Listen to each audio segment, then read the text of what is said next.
Thank you Zahid মনে করা দেওয়ার জন্য। ওকে, সো আমরা প্রথম লাইনেই ছিলাম। আমরা ইউনিট 8 দিয়ে শুরু করেছি। আমরা এখানে আজকে ইউনিট 8, 10, 11 এবং 13 এর যে টপিকগুলো আমাদের কাছে ইম্পর্টেন্ট মনে হবে সেগুলোকে করার চেষ্টা করবো, যেটা আমাদের একটি বোনাস ক্লাস হিসেবে থাকছে। আচ্ছা, প্রথম লাইনে আমরা আছি যে conflict can be described as a disagreement. কনফ্লিক্টকে বর্ণনা করা যেতে পারে একটা ডিসএগ্রিমেন্ট হিসেবে, মতানৈক্যের বিরোধ হয় যেখানে, অর্থাৎ অনৈক্য হিসাবে। এবং the individuals or group and group characterised by antagonism, যেখানে শত্রুতা বা বিরোধপূর্ণ অবস্থা থাকবে এবং ব্রুটালিটি, হিংস্রতা থাকতে পারে। সবসময় একরকম হবে এটা তা না।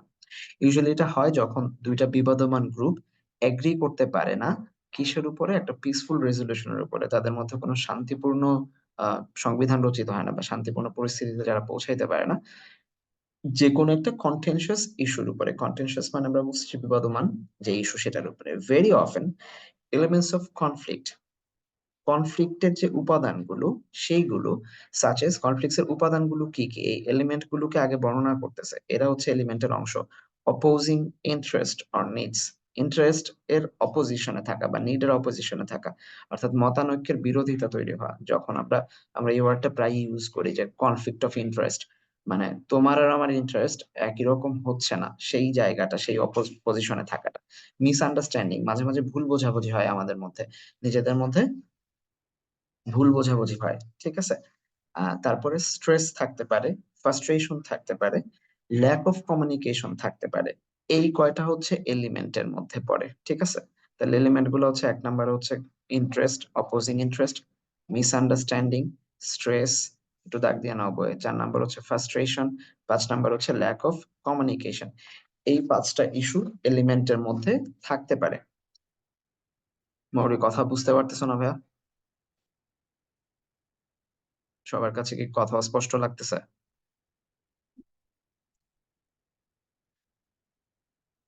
সবার কাছে কি কথা স্পষ্ট নাকি ক্লিয়ার? আচ্ছা, মানে এর চেয়ে জোরে আমি আসলে আজকে আর বলতে পারতেছি না। মৌরি ভাই, তুমি একটু তোমার এন্ডে নেটওয়ার্ক চেক করো। তোমার হেডফোন যদি নিয়ে থাকো, তুমি হেডফোনের জ্যাক চেক করো।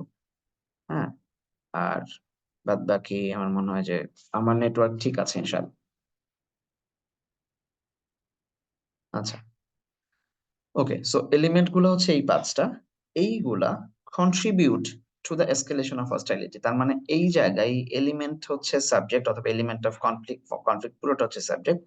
এই এলিমেন্ট গুলো অ্যাকচুয়ালি কন্ট্রিবিউট করে টু অ্যান এসকেলেশন অফ হস্টাইলিটি, ঠিক আছে। তার মানে মাঝখানে যা যা আছে এগুলার আগে যেটা বসছে সেটা হচ্ছে সাবজেক্ট, ঠিক আছে। এলিমেন্ট অফ কনফ্লিক্ট, এই এলিমেন্টটা এসে এইখানে কন্ট্রিবিউশন দেয় to to an escalation of hostility, যে কোনো বৈরিতা বা শত্রুতার একটা ত্বরণের ক্ষেত্রে, অর্থাৎ বেড়ে যাওয়ার জন্য।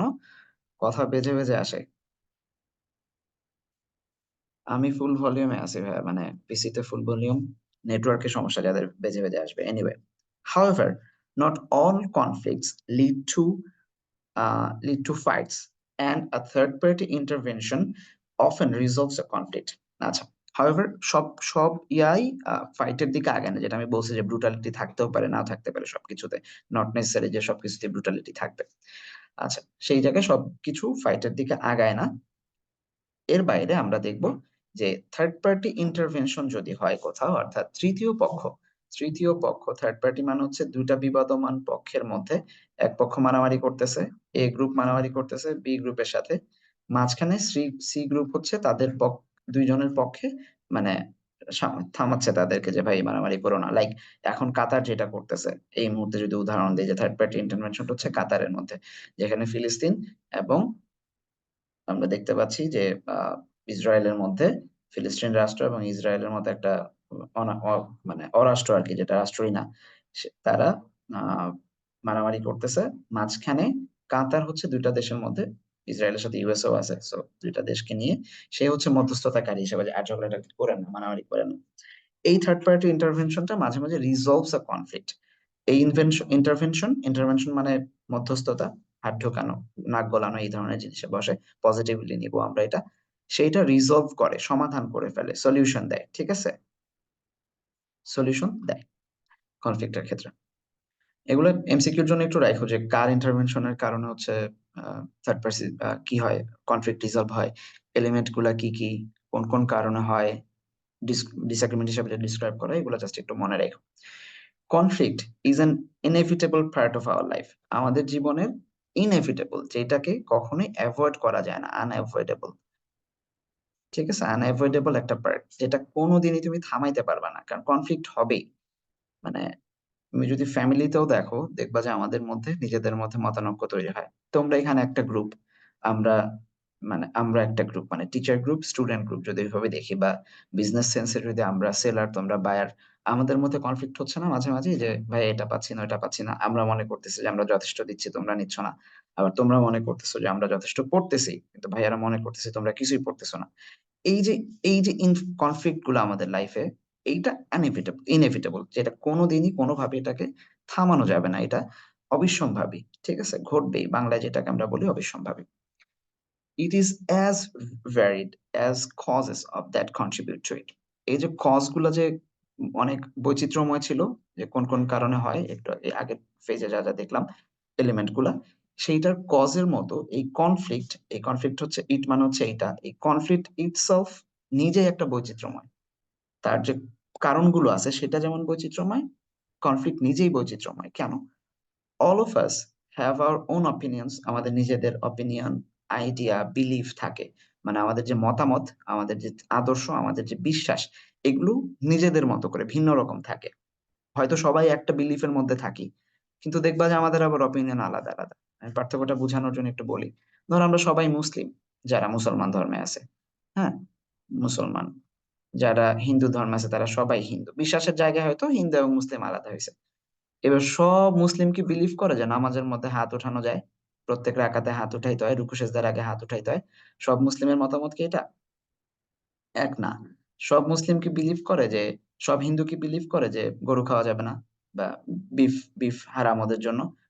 সব হিন্দু কিন্তু বিলিভ করে না, তাদের এইখানে আইডিয়াটা আলাদা।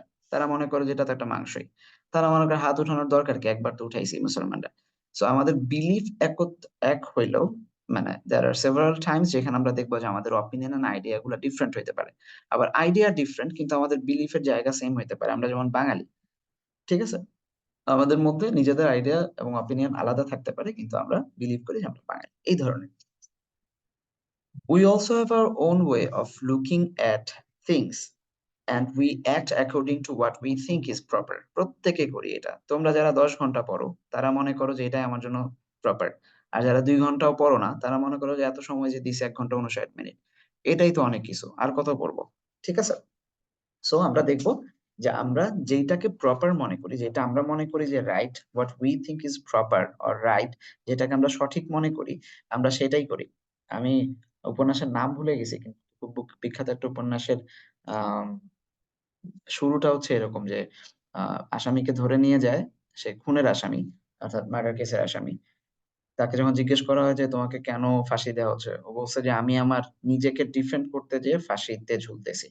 মানে তার দারিদ্র্য ছিল, এই জন্য সে অন্য এক লোককে, ধনী, তার সুখ শান্তি তার সহ্য হয় না, সে মেরে ফেলছে তারে। এটা তার চিন্তায় রাইট, সে মনে করছে এটা তার, এটাই সঠিক। মানে সে খুন করে ফেলছে একজনকে, still he had that opinion in himself যে আমি রাইট। আমি নেটফ্লিক্সে গত সপ্তাহে একটা ডকুমেন্টারি দেখতেছিলাম। ইউজুয়ালি ডকুমেন্টারি গুলো খুব ভালো হয়। ইন্ডিয়ান একটা কেস, বোম্বে বুচার না দিল্লি বুচার যেন, ও হচ্ছে মানুষ ধরে ধরে খুন করে, জবাই করে বস্তা ভরে ভরে পুলিশ অফিসের সামনে, মানে থানা জেলের সামনে নিয়ে রেখে আসতো। কারণ তারে জেলে অন্যায়ভাবে মারা হয়েছিল, পিটানো হয়েছিল। ওইটার জন্য তার সাথে যার যার বিরোধ, তাদেরকে মেরে সে জেলে যেয়ে রেখে আসতো, এবং এটাই নাকি তার অন্যায়ের প্রতিবাদ। সো সে মনে করতেছে এটা right. If however we are too rigid about this, এটা আমাদের প্রত্যেকের রাইট আছে, বাট যদি আমরা এখানে টু রিজিড হয়ে যাই, what is the meaning of rigid ভাইয়া? এর আগেও পড়ছি আমরা, কনস্টিটিউশন পড়ানোর ক্ষেত্রে বলছিলাম। রিজিড মানে কি? রিজিড শব্দের অর্থ কি? যখন কোনো জিনিস খুব কঠিন ভাবে, ফার্ম, হার্ড, অথবা খুবই আর কি বলা যায়, কনক্রিট, এরকম যদি হয়, ঠিক আছে, আমাদের যদি খুবই কনক্রিট হয়, খুব সলিড থাকি, আমরা স্ট্রিক্ট হই, exactly, good, very good word, strict. আমরা যদি খুব স্ট্রিক্ট হই এখানে, then and do not allow others to freely express their opinion, যদি আমরা কাউকে তাদের মানে তাদের অপিনিয়ন গুলাকে এক্সপ্রেস করতে না দেই। টু এক্সপ্রেস, ফ্রিলি এক্সপ্রেস, এখানে দেখবা টু এর পরে ইনফিনিটিভ হিসাবে বসছে, বাট স্প্লিট হয়ে গেছে আর কি ফ্রিলি অ্যাডভার্ব আসার কারণে। অ্যান্ড বিলিভ, আমরা যদি তাদের মতামতকে প্রকাশ করতে না দেই, even even right to hold them, conflict become inevitable. তখনই এই যে কনফ্লিক্টটা ইনএভিটেবল বলছি সেটা ঘটে এখানে, ঠিক আছে? এই যে ইনএভিটেবলটা বলছি, এইখানে এসে কনফ্লিক্ট বিকামস ইনএভিটেবল, যে আমরা যখন মনে করি যে আমরাই রাইট, হ্যাঁ, আমাদের উপরে কেউ কিছু বলার নাই, যা বলতেছে এটার মানে এটা এটা কোনোভাবেই ফ্লেক্সিবল না, এটা একদম রিজিড, তখন এই সংঘাতটা ইনএভিটেবল হয়ে যায়, অপরিহার্য হয়ে যায়। Conflict involves into two or more parties, but we may have conflict within our own self, যেটা আমি বলছিলাম শুরুতেই, যে আমাদের নিজেদের মধ্যেই কনফ্লিক্ট হইতে পারে। কেমন হইতে পারে? এই যে ধরো বিউপি রেজাল্ট দিছে, 2 দিন পরে জে ইউ থাকবে, ডি ইউ থাকবে, তিনটাতেই যে টিকবা, একটা মধুর সমস্যায় পড়বা সে। যেমন আমি কই যাব, বিউপি যাব না ডিইউ যাব? বিউপি তে পাইছি ল, ডিইউ তে পাইছি ধরো ইকোনমিক্স, কই যাব এখন? এখানে পাইছি ধরো জার্নালিজম, হ্যাঁ, এখানে পাইছি সাপোজ পাবলিক অ্যাডমিনিস্ট্রেশন। এখন আমি কই যাব ভাই? আমি দোয়া করি যে তোমরা সবাই এই ধরনের মধুর কনফিউশনে পড়ো, কিন্তু ইস্যুটা হচ্ছে যে এইটা তখন তোমাদের একটা কি হবে, যে পার্সোনাল কনফ্লিক্টের জায়গা তৈরি করবে, সিদ্ধান্ত ডিসিশন মেকিং এর ক্ষেত্রে, ঠিক আছে? ডিসিশন মেকিং এর ক্ষেত্রে একটা পার্সোনাল কনফ্লিক্টের জায়গা তৈরি করবে। এরকম সমস্যার মুখোমুখি হইতে চাই, আলহামদুলিল্লাহ, আল্লাহ কবুল করুক তোমাদেরকে। সবাই বড় এই সমস্যা, আমি খুব দোয়া করি, হ্যাঁ, যে তোমাদের সমস্যা নিয়ে আমরাও উদ্বিগ্ন হয়ে যাই, কারে আসলে কই সাজেস্ট করবো, কে বিউপি তে যাবা, কে জাহাঙ্গীরনগরে যাবা, কে রাজশাহী যাবা, কে ঢাবিতে আসবা। আল্লাহ কবুল করুক। কিন্তু এর বাইরে, এটা তো গেল মধুর সমস্যা, কঠিন সমস্যাও পড়ি আমরা মাঝে মাঝে। যেমন আমরা অনেক সিদ্ধান্ত নিতে পারি না জীবনে, ঠিক কোন সময় কি করা উচিত, কেন করা উচিত। ওই যে দ্বন্দ্বটার মধ্যে ভুগি, সকালবেলা ঘুম থেকে ওঠার আগে আমাদের যে ইস্যুটা হয়, যে আমার এখনই ওঠা উচিত কিন্তু আমি উঠতে পারতেছি না, এখন উঠে পড়তে বসা উচিত কিন্তু কোনোভাবে আমি লেপের নিচ থেকে বের হইতে পারতেছি না, লেপের নিচে বসছি বটে, কিন্তু মানে বই নিয়ে বসে গরমে ঘুমায় গেছি, এতই এতই শীতের ওম লাগছে আমার। এই যে কনফ্লিক্ট গুলা, এগুলা নর্মাল, আরো কঠিন কঠিন কনফ্লিক্ট হয় আমাদের মধ্যে। এইগুলা হচ্ছে আমাদের উইদিন আওয়ার সেলফ, ওন সেলফের মধ্যে এটা হইতে পারে। If we read the great tragedies of শেক্সপিয়ারের বড় বড় ট্র্যাজেডি গুলো যদি আমরা দেখি, সেইখানে দেখবো we realize how the tragic heroes suffered from conflict within. তারা নিজেদের ভেতরের যে মানে কনফ্লিক্ট গুলা ছিল, সেইটার জন্য তারা সাফার করছে। they suffer within from the conflicts of their own, ঠিক আছে? উইদিনটা এখানে অ্যাডভার্ব হিসেবে বসছে, সাফার্ড কে বোঝাচ্ছে। সো আমরা দেখবো যে এই শেক্সপিয়ারের যারা হিরোরা, যে যুদ্ধে যাবে কি যাবে না, নিজে যুদ্ধ করতেছে যেই দেশের সাথে, সেই দেশের মানে রাজারে বা রানীরা, সে অবশ্য ভালোবাসছে আবার। তো এই যে কনফ্লিক্ট, যে প্রেম আগে যাবে না দেশ আগে যাবে, এই ধরনের কনফিউশনের মধ্যে তারা পড়ে গেছে, যেটা সেলফ কনফ্লিক্টের মধ্যে তারা মানে নিজেদের মধ্যে জড়ায় গেছে। Conflicts does influence our action and decision. Exactly, conflict আমাদের এই অ্যাকশন এবং ডিসিশনকে মোটিভেট করে, ইনফ্লুয়েন্স ফেলে। আমি বলবো এক অর্থে এটাকে পুরোটাই আমাদের ইয়াটাকে ড্রাইভ করে, চালায়। আমাদের মধ্যে যা কনফিউশন থাকে, যা কনফ্লিক্ট থাকে, সেইটাই আমাদের অ্যাকশন এবং ডিসিশনের মধ্যে প্রতিফলিত হয়। তুমি যে অ্যাকশন নিচ্ছ, তুমি যে ডিসিশন নিচ্ছ লাইফে, প্রত্যেকটাই তোমার সেলফ কনফ্লিক্টের একটা রেজাল্ট, আর কিছু না, পজিটিভ আর negative. And the way we conduct ourselves in the society, exactly যা বললাম সেটা এখানে বলে দিছি। এইভাবে আমরা আমাদেরকে আমাদের সমাজে পরিচালিত করি। ইনএভিটেবল বানানটা রাখেন, হ্যাঁ, এটা স্পেলিং এর জন্য রাখেন, স্পেলিং এর জন্য এটা রাখেন, স্পেলিং দাগ দেন। ওকে, ইনফ্লুয়েন্সও দাগ দেন, ইনফ্লুয়েন্স আগেও পড়ছেন, স্পেলিং এর জন্য রাখেন এটা। ডিসিশন স্পেলিং এর জন্য রাখেন, পারা বানান তারপরেও যাতে ভুল না হয়। Causes and types of conflict. Causes and Shahadat, আমরা ইউটিউবের লিংক পরে দিব, হ্যাঁ, ক্লাসে সবাইকে লাইভ ক্লাস করার জন্য আমরা অনুপ্রাণিত করতেছি। রেকর্ডটা ইউটিউবে দিয়ে দেওয়া হবে, আপাতত ইউটিউবের লিংক দেওয়া হচ্ছে না। Causes and types of conflict. আর শুরু করছি মাত্র 2 পেজ গেছে ভাইয়া, খুব বেশি সমস্যা পড়বা না, চলো। Conflicts are basically of three types arising out of different causes. 3 ধরনের হয়, টাইপ 3টা, যেগুলো 3টা ভিন্ন ভিন্ন কজ থেকে আসে, ঠিক আছে? কেমন? প্রথমটা হচ্ছে ইকোনমিক কনফ্লিক্ট। প্রথমেই বলছিলাম যে বহুবার এই ইকোনমিক ওয়ার্ডটা পাবেন, যেটা অ্যাডজেক্টিভ হিসাবে এইভাবে বসে, ঠিক আছে? ইকোনমিক কনফ্লিক্ট গুলা কিভাবে হয়? রিসোর্সেস আর লিমিটেড, আমাদের যা যা রিসোর্স আছে পৃথিবীতে সবকিছু limited, and so groups or individuals come into conflict with each other to possess as much as these resources as possible.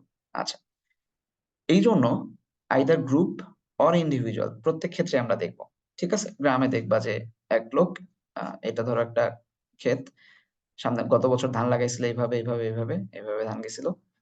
এই বছর মানে বিয়া করার সময় কি বলে, ক্ষেতের আইল দেয় না, এই যেরকম আইল হয়তো প্রত্যেকটা ক্ষেতের মাঝখানে, আইলটা দেওয়ার সময় নিজের এই পাশ থেকে হালকা করে একটু করে মুছে দিছে, হ্যাঁ একটু একটু করে মুছে দিছে, দিয়ে আইলটা দিছে এই পাশে, বাড়ায় দিছে আর কি। তো তার এখানে একটু ঢুকে গেছে, এরকম প্রতি বছর যাইতে যাইতে একটা সময় এই লোকের ক্ষেত অর্ধেক হয়ে যায়, বাদ বাকি পুরোটা হচ্ছে তার হয়ে যায়, তাই নিয়ে আবার লাগে ঝগড়া, যে আমি কবে নিছি তোমার ক্ষেত, প্রতি বছরই তো কাজ করছে, কই বললা না তো। 5 বছর পরে এটা ঘটে যায়। যেমনটা ইসরায়েল হচ্ছে কি বলে ফিলিস্তিন দখল করছে যেভাবে, এটা হচ্ছে ইন্ডিভিজুয়ালি হয়। আবার গ্রুপ কিভাবে হয়, যেটা বললাম ইসরায়েলের উদাহরণটা, যে ইসরায়েল একটা দেশ পুরোটা ফিলিস্তিন খেয়ে ফেলছে, ঠিক আছে, এভাবে এসে আস্তে আস্তে ইসরায়েল ফিলিস্তিন খেয়ে ফেলছে, কারণ হচ্ছে তার মনে হয়েছে যে ল্যান্ড রিসোর্স যা আছে, ল্যান্ডের যে রিসোর্স আছে, এইটাকে তার ধরতে হবে।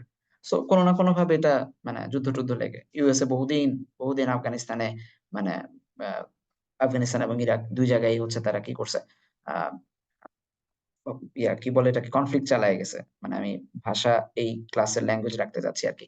সো এখানে তারা বহু বছর কনফ্লিক্ট তৈরি করে গেছে, যেখানে উইদাউট এনি মানে ভ্যালিড রিজন তারা এই কাজটা করছে, বিকজ ওই রিসোর্স গুলা ওয়েল এন্ড আদার থিংস এগুলো তাদের লাগতো।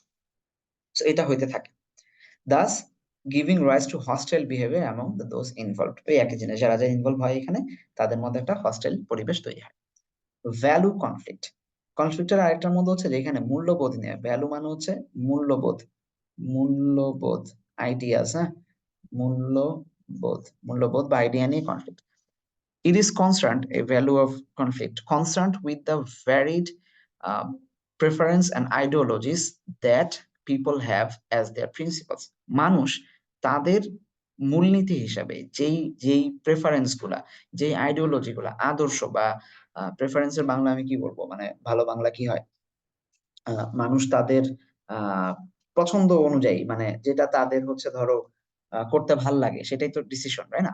পছন্দ ঠিক আছে, বাট এখানে পছন্দটাকে কেমনে বুঝাবো তোমাদের, ধরো ডিসিশন মেকিং এর ক্ষেত্রে, ঠিক আছে, ডিসিশন মেকিং এর ক্ষেত্রে আমাদের যেটা প্রেফারেন্স, সেইটাই আমার আইডিওলজি। এই যে আমি হাত উঠাবো কি উঠাবো না নামাজের মধ্যে, সেইটাই হচ্ছে আমার প্রেফারেন্স, দ্যাট মিনস এইটাই আমার আইডিওলজি। এইটা আমি আমার মূলনীতি হিসাবে কাজ করি, গ্রুপ কিংবা ইন্ডিভিজুয়াল যাই হোক। সমস্যাটা হচ্ছে conflicts driven by the factors are demonstrated in wars where in the contending parties have their separate sets of belief. যখন দুইটা বিবাদমান মানে দুইটা দল, দুইটা পার্টি থাকবে, তারা যখন সেপারেট সেটস অফ বিলিফ কে প্রতিষ্ঠা করতে যাবে, যে আমার মনে হচ্ছে এইটাই, ধরো তোমরা তো হিস্ট্রি পড়ে আসছো কোনো না কোনো বছর, মানে ইন্টারে যদি নাও পড়ো 9-10-এ পড়ছো, ইন্টারে পড়ার কথা, কারণ ম্যাক্সিমাম বি ইউনিট থেকে আসছো। তো যখন 1700-র দিকে, হ্যাঁ 1700-র দিকে বা আরো আগে থেকে 1600 থেকে শুরু করে যখন ইউরোপিয়ানরা কলোনিয়ালিজম শুরু করলো, মানে উপনিবেশ ধরা শুরু করলো, উপনিবেশ করার সময় তাদের একটা কমন কথা ছিল, যে আমরা হোয়াইট ম্যানস বার্ডেন, ঠিক আছে, হোয়াইট ম্যানস বার্ডেন, যে আমাদের হচ্ছে ঈশ্বর আমাদের এই দায়িত্ব দিছে হোয়াইটদেরকে, যে কালো এবং পিত লোকদেরকে আহ মানে কি বলতে, আহ, ধর্মের পথে নিয়ে আসতে, ঈশ্বরের পথে নিয়ে আসতে, তার মানে আফ্রিকা এবং এই যে এশিয়ার মধ্যে যেসব দেশ আছে সেগুলোকে তাহলে দখল করতে হবে, বুঝছো।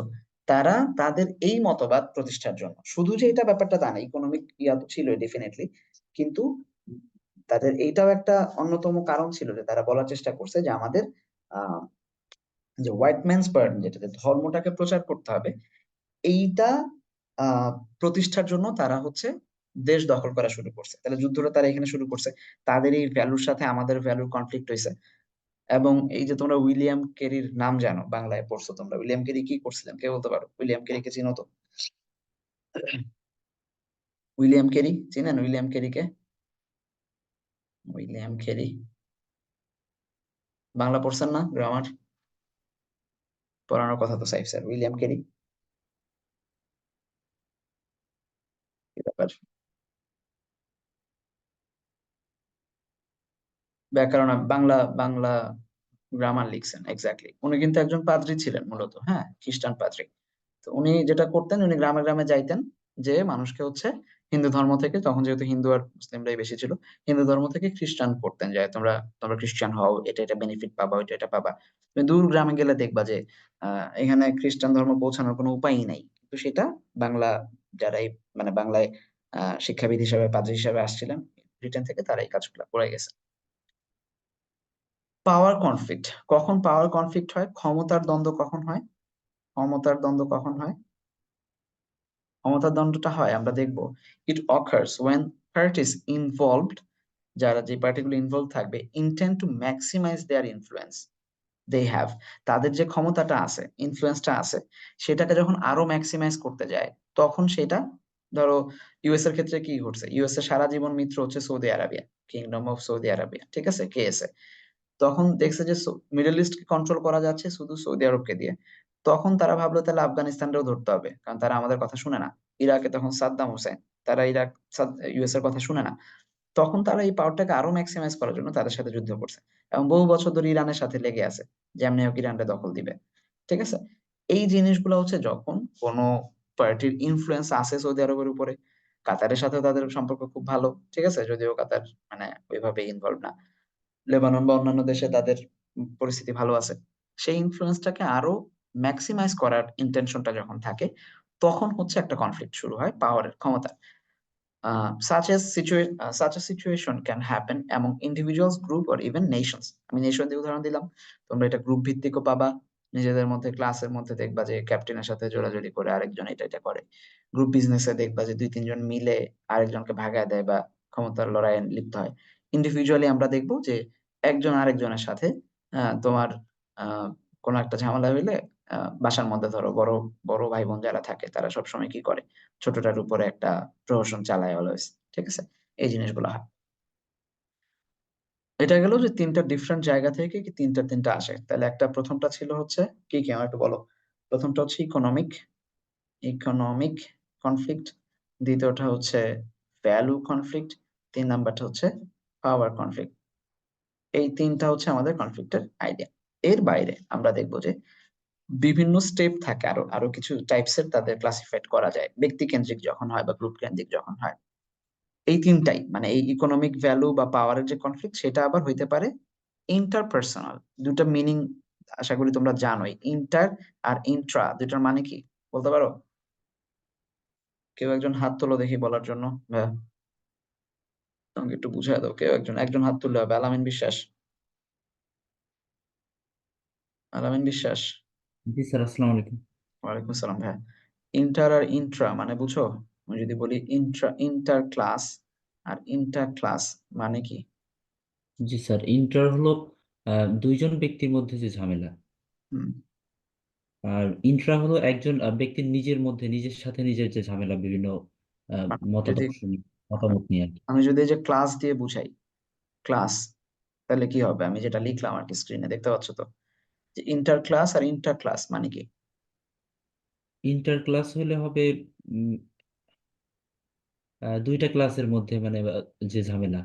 হুম, আর ইন্ট্রা ক্লাস বলতে হবে একটা ক্লাসের মধ্যে স্টুডেন্টদের মধ্যে যে ঝামেলা হচ্ছে। 9, 10, 11, 12 এই চারটা ক্লাসে মিলে হচ্ছে ইন্টার ক্লাস, জি রাইট? স্যার। আর এইখানে হচ্ছে শুধু ক্লাস 9 ইন্ডিভিজুয়াল, তাদের মধ্যে যে 65 জন স্টুডেন্ট, তাদের মধ্যে যে মারামারি গুতাগুতি, এটা হচ্ছে ইন্টার ক্লাস, তাই তো? জি স্যার। জি, ঠিক আছে, ভেরি গুড। আমাকে একটু সময় দিও তো, একটা সেকেন্ড। সালাম আলাইকুম, আমি ক্লাসে আছি, খুব ইম্পর্টেন্ট কিছু। জি, সালাম আলাইকুম। স্কুল অফ এক্সেলেন্স এর ডিরেক্টররা হুট করে কল দিয়ে, ভাবলাম যে কি এমন হলো। আচ্ছা, সো এটুক তো ক্লিয়ার। সো আমরা দেখবো যে প্রথমটা হচ্ছে ইন্টারপার্সোনাল। তাহলে ইন্টারপার্সোনাল এর অর্থটা কি যাবে আলামিন? আচ্ছা, আলামিন চলে গেছে। ইন্টারপার্সোনাল কনফ্লিক্টটা দেখলেই বুঝতে পারতেছি যে ইন্টার যেহেতু আছে, তার মানে কয়েকজনের মধ্যে হবে, কয়েকটা পার্সনের মধ্যে হবে, সেটা হচ্ছে interpersonal. The type of conflict refers to an antagonism between two individual at least, ঠিক আছে। This occurs typically because of difference among people. Apparently, ওই যে ডিফারেন্ট গুলো যে কোনো কারণ হইতে, ইকোনমিক ডিফারেন্স হইতে পারে, ভ্যালু ডিফারেন্স হইতে পারে, পাওয়ারের জায়গায় তাদের ডিফারেন্স থাকতে পারে। এটা ওই তিনটার দিকে ফিরবে, এটা একটু মাথায় রাখবা। Apparently, it is natural occurrence. It's a natural occurrence. কেমন occurrence? Occurrence এখানে নাউন, ন্যাচারাল এখানে অ্যাডজেক্টিভ হিসেবে বসছে। ন্যাচারাল অকারেন্স যেটা দিয়ে if there are no hostile involvement, এখানে যদি কোনো হস্টাইলিটিস না থাকে, কোনো শত্রুতা বা বিবাদ বা ঝগড়া যুদ্ধ লেগে না যায়, it can eventually help in personal growth. or developing our relationship with others. তোমরা কখনো এরকম হয়েছে যে ক্লাসে যে প্রথম দিন যার সাথে ঝগড়া লাগছো এরপরে সে তোমার বেস্ট ফ্রেন্ড হয়ে গেছে অথবা খুব ভালো ফ্রেন্ড হয়ে গেছে? হয়েছে এরকম? আমার লাইফে বহুতবার ঘটছে এরকম, কারণ আমিও পাক না, আমি লাইফে বহুত মানুষ পাইছি যেগুলো পাক না, যে ধরো ঝগড়া টগড়া লাগাই দিছি প্রথম ক্লাসে, বা লিস্ট বুঝানোর চেষ্টা করছে যে আমি খুব পাওয়ারফুল, সেও আবার বুঝানোর চেষ্টা করছে সেও খুব powerful, but ultimately we ended up become good friends actually. So হ্যাঁ, এটা হয়, এটা হয় যে আমরা এর মধ্যে আবার ধরো ফ্রেন্ড, কিন্তু নিজেদের মধ্যে যখন একটা কনফ্লিক্ট তৈরি হয় তখন এইটা আবার হেল্প করে রিলেশনটা মানে বেটার বেটার একটা ভার্জে নিয়ে যাওয়ার জন্য। এটাও হয়, কারণ তাতে করে অনেক সময় আমরা ফ্রেন্ড হয়ে হচ্ছে খাতিরে খাতিরে, যে সবাই সবাই খাতিরে ফ্রেন্ড, কিন্তু যখন ঝগড়াটা লাগে আমাদের মধ্যে, যখন কোনো মানে এই যে অ্যান্টাগনিজম তৈরি হয়, ঠিক আছে, বা কনফ্লিক্ট তৈরি হয়, মূল জায়গায় থাকি, তখন আমরা দেখবো যে এইটা অ্যাকচুয়ালি তারপরে তো রিয়েলাইজ করা যাবে যে একজন রাইট আর আরেকজন রং। তো যে রং আর যে রাইট, দুইটা জায়গায় যদি একটা মিলমিশ করা যায় যে হ্যাঁ ভাই আমি ভুল ছিলাম, আমি সরি, অথবা যে রাইট সেই যদি আসে বলে যে আসলে এটা ভুল হইতেই পারে, এইভাবে রিয়েক্ট করা ঠিক হয় নাই, আমি সরি, এতে করে এই যে পার্সোনাল গ্রোথের জায়গাগুলা, ডেভেলপমেন্টের জায়গাগুলা তৈরি হয়, রিলেশন ডেভেলপমেন্টের জায়গা, বুঝছো? কিন্তু যদি হস্টালিটি হয়ে যায়, মাইরাই ফেলাইলো একজন আরেকজনকে, তাহলে ইস্যু আলাদা, ঠিক আছে? আচ্ছা, আরেকটা হচ্ছে ইন্ট্রা পার্সোনাল কনফ্লিক্ট। এটার ক্ষেত্রে আমরা দেখবো যে ইন্ট্রা পার্সোনাল কনফ্লিক্টের ক্ষেত্রে কি হয়, যেটা একটু আগে না ইয়া বলার চেষ্টা করলো আলামিন, যে ইট অকার্স উইদিন অ্যান ইন্ডিভিজুয়ালস, ঠিক আছে, যে নিজেদের মধ্যেই, নিজের ভেতর একদম, এটা এক্সপিরিয়েন্সটা হয় যখন মানে একটা লোক তার মনের মধ্যে কোনো জিনিস নিয়ে দ্বিধায় থাকে। সো এটা আলটিমেটলি একটা সাইকোলজিক্যাল। তো যদি আসে যে ইন্টারপার্সোনাল কনফ্লিক্টটা কেমন, ঠাস করে বলে দিবে এটা একটা সাইকোলজিক্যাল, ঠিক আছে, সাইকোলজিক্যাল কনফ্লিক্ট। তার চিন্তা, ভ্যালু, পার্সোনাল ইমোশন, এগুলা প্রিন্সিপালস এন্ড ইমোশন এগুলোর মধ্যে হইতে পারে। তো যে কোনো একটা ইমোশন নিয়ে তার দ্বন্দ্ব তৈরি হইতে পারে, যে ধরো উম, আমি আমার বাপরে দেখছি সবসময় যে তার ইন্টারপার্সোনাল কনফ্লিক্টে তার ছেলে সবসময় জিততো। মানে যে কোনো জিনিসে চিন্তা করতেছে, মানে আগে আর কি, এখন মেয়ে জিতে যায়, মেয়ে বিয়ে দেওয়ার পরে বাবার আপদ বেশি হয়। তো আব্বুকে আমি দেখতাম সবসময় যে যে কোনো একটা জায়গায় ধরো কিছু একটা দিতে হবে, সবসময় আমি আগে ছিলাম, ধরো পকেটে 10 টাকা আছে তার, সংসারের জন্য 5 টাকা, আমার ছোট বোনের জন্য 1 টাকা বা 2 টাকা, আর আমার জন্য 3 টাকা থাকতো অলওয়েজ বরাদ্দ, বা ভাইস ভার্সা, বাট আমি সবসময় বড় অংশটা পাইতাম। এইটা হচ্ছে ইমোশনের জায়গা, যে কাকে দিবে বা কি করবে। এখন আবার সবকিছু আমার বোন বেশি পায় বিয়ের পর। আর প্রিন্সিপাল গুলা কি হইতে পারে, যে কোনো একটা মূলনীতি নেই, ওই যে নামাজের জায়গা যদি বলে যে হাত তুলবো কি তুলবো না, হ্যাঁ, মানে তাহাজ্জুদে উঠবো কি উঠবো না, ফজরে এনাফ কিনা, এই জিনিসগুলা, থটস, যে কোনো চিন্তার জায়গায় হইতে পারে, ডিসিশন মেকিং এর জায়গা হইতে পারে, এইগুলো আর কি। ইন্ট্রা গ্রুপ কনফ্লিক্টস কেমন? ইন্ট্রা ইন্ট্রা গ্রুপ, আচ্ছা ওরা উল্টায় দিছে, আগে হচ্ছে ইন্ডিভিজুয়াল দিছিল ব্যক্তির ক্ষেত্রে ইন্ট্রা আগে, আর এখন ইন্টার দিছে পরে, ঠিক আছে? আচ্ছা, ইন্ট্রা গ্রুপ হচ্ছে যখন গ্রুপের ভেতরে, মানে স্কুল অফ এক্সিলেন্সে তোমরা মানে যে কটা ব্যাচ আছে, ধরো ব্যাচ 2.1, এর ভেতরে 200 জন আছে, এরা এরা মারামারি শুরু করলো একটা ইস্যু নিয়ে, হ্যাঁ সাকিব ভাই শীট বানাইছে, এই জিনিস আমাদের ফ্রি দিবে সাকিব ভাই, ধরো 5টা, এখন কে কোন 5 জন নিবা, সেই 5 জন সিলেক্ট করার জন্য 200 জনই মারামারি লাগছে, যে কেউ ছাড়তে রাজি না, ঠিক আছে? বা এটা আরো মানে এটা একটা ফানি উদাহরণ হয়ে গেল, ধরো যে কোনো ডিসিশন মেকিং এর জায়গায় আমরা যদি কেউ হচ্ছে কোনো সিদ্ধান্ত নেওয়ার সময় একটা গ্রুপের মধ্যে কোনো ইস্যু তৈরি হলো যে এইটাতে যাব এটাতে যাব না, 200 জন মিলে বললা কালকে ক্লাস হবে কি হবে না এইটা নিয়ে, ঠিক আছে, তখন তোমরা হচ্ছে সবাই মিলে কনফ্লিক্টে পৌঁছায় গেল, এবং এই যে কালেকটিভ নাউনটা হয়ে গেল তখন প্লুরাল, যেটা আমরা পড়ছি আমরা। এটা হয় যে ইট arises from the interpersonal disagreement or differences in a view and ideas. Within a team, conflicts can be helpful in coming up with decisions. হইতে পারে যেমনি এইটা ওই যে রিলেশন বিল্ড আপে কাজে দেয়, ওই উপরে যেটা পড়ছি ইন্টারপার্সোনালে, এটা হইতে পারে যে ডিসিশন দেওয়ার জন্য এটা হেল্পফুল হইতে পারে, যে একটা একটা কনফ্লিক্ট হওয়া উচিত, যে একজন যেটা বলতেছে সেটা সবাই না মেনে নিয়ে সেখানে কথা বলা উচিত। এইটা আহ কি বলে, তাদের যে অবজেক্টিভ থাকে, তাদের যে গোল থাকে সেইটাতে পৌঁছার জন্য হেল্প করে। কিন্তু যদি কনফ্লিক্টটা সিরিয়াস হয়, ইট ডিসরাপ্টস হারমোনি অ্যামং দ্য মেম্বার্স, যদি এই হারমোনিটা ডিস্টার্বড হয়, ভেঙে যায়, মানে নেগেটিভ ইম্প্যাক্ট পড়ে, তাইলে অন্য পক্ষের কিছু গাইড দরকার হয়। এই জন্য দেখবা যে প্রত্যেকটা কোম্পানির এক একটা মানে টায়ার থাকে, যে যেটা আমরা বলি যে আহ, শুরু থেকে একদম শেষ পর্যন্ত কে কে থাকবে, কিভাবে মেনটেন হবে, যে কোম্পানির এমডি থাকে, তারপরে হচ্ছে ডিরেক্টরস থাকে, এইখানে হচ্ছে ম্যানেজাররা থাকে, এক্সিকিউটিভরা থাকে। সো আলটিমেটলি যদি এক্সিকিউটিভদের মধ্যে কোনো ঝামেলা হয়, সেটা ইন্ডিভিজুয়াল ম্যানেজারই হস্তক্ষেপ করবে। ম্যানেজারদের মধ্যে যদি কোনো ঝামেলা হয়, সেখানে হচ্ছে ডিরেক্টর আসবে। ডিরেক্টরদের মধ্যে কোনো ঝামেলা হলে এমডি টিএমডি রা আসবে। এইভাবে হচ্ছে একটা গ্রুপ গ্রুপ আগায়। বা আমরা ক্লাসেও দেখবো যে নিজেদের মধ্যে যখন কোনো ঝামেলা হয়, ক্যাপ্টেন আগে আসে, ক্যাপ্টেনদের মধ্যে কোনো ঝামেলা হলে টিচার আগে আসে। এই থার্ড পার্টি ইনভলভমেন্টটা দরকার হয় তখন। ডিফারেন্ট পার্টিটা হচ্ছে থার্ড পার্টি। ঠিক আছে। আর ইন্টার গ্রুপ কি, সরি ইন্টার গ্রুপ কি, যখন এই 2.1 নিজেদের 10টা দেওয়া হবে, 2.1 চিন্তা করলো যে আমরা 2.2 রে দেবই না, এই যে দুই গ্রুপের মধ্যে যে মারামারি, এইটা হচ্ছে intergroup. It takes place when a misunderstanding arises from different team within organization। একই অর্গানাইজেশনে যখন ডিফারেন্ট টিমের মধ্যে কোনো আহ, কি বলে এটাকে, যে মিসআন্ডারস্ট্যান্ডিং গড়ে ওঠে, তখন it is due to the varied sets of goal and interest of this different group। এই ডিফারেন্ট হয় তাদের চিন্তা ভাবনা এবং ইন্টারেস্ট গুলা। তারা মনে করছে 10টা দিবে, 2.2 পরে আসছে, ওরা তো আগে থেকে অনেক কিছু পায় 2.1, তাহলে আমরা 9টা নেই, ওরা একটা নেই। আবার ওরা বলতেছে ভাই আমরা আগে থেকে আসছি, অধিকার আমাদের না, একটাও দিব না, ওদের 10টাই আমাদের, ওদের 0। এই যে ডিফারেন্ট আইডিয়া এবং ইন্টারেস্ট তাদের মধ্যে, হুম, এইটাই হচ্ছে এই কনফ্লিক্ট গুলোকে অ্যারাইজ করে। In addition, competition also contribute to intergroup conflict. এটা হয় মাঝে মাঝে যে আগে যাইতে হবে। চাকরির ক্ষেত্রে যেমন অমুক গ্রুপের সেল বাড়াইলে তমুক গ্রুপের পিছনে পালাইলে সামনের বছর আমাদের প্রমোশন হবে, এই ধরনের চিন্তা ভাবনা থাকে আর কি। যখন জব লাইফে যাবা খুব দ্রুতই তোমরা ইনশাআল্লাহ তখন এগুলা দেখতে পারবা। সো এই হচ্ছে আমাদের এই ইয়াতে স্পেলিং গুলা একটু দেখো, দুই একটা এগুলো একদমই নতুন। এসকেলেশন, ইনফ্লুয়েন্স আগেও পাইছো, কারেন্সি বোধ আগে পাইছো, অ্যান্টাগনিজমটা এবার, আর এসকেলেশনটা নতুন পাইছো, এগুলো একটু দেখে দেখো। আচ্ছা, অ্যাক্ট অন, ডিপেন্ড অন, এগুলো পারবা, এগুলো কোনো ইস্যু না। আসেন, আম, আমার সাথে কে জয়েন করবে? এক নাম্বারটা কি হবে? Conflicts cannot be brought about by, কোনটা দিয়ে কনফ্লিক্ট আনা যায় না?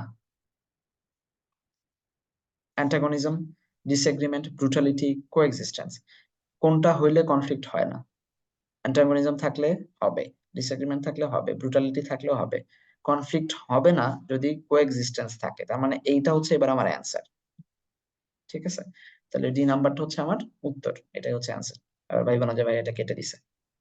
নাফিস, দুই নাম্বারটা কি হবে? This is this usually happens when parties dash conflict cannot agree dash a peaceful resolution। কি হবে? দুই নাম্বারটা বইয়ে আছে। দুই নাম্বারটা জাহিন দিছো এ, কেন এ কেন? এই যে এখানে আছে তো, ইট হ্যাপেন্স, কই গেল?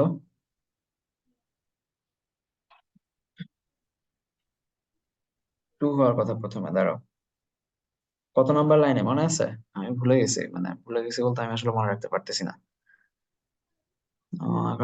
ইট হ্যাপেন্স, আচ্ছা, এই যে পার্টিস, খেয়াল করো, আপনারা খেয়াল করেন নাই, এই যে parties to conflict cannot agree on a peaceful resolution, দেখছো? একদম প্রথম প্যারাতে ছিল to conflict on a, power conflict না। আসেন, তাহলে এই যে এখানে মিলাম, তাহলে কি হবে?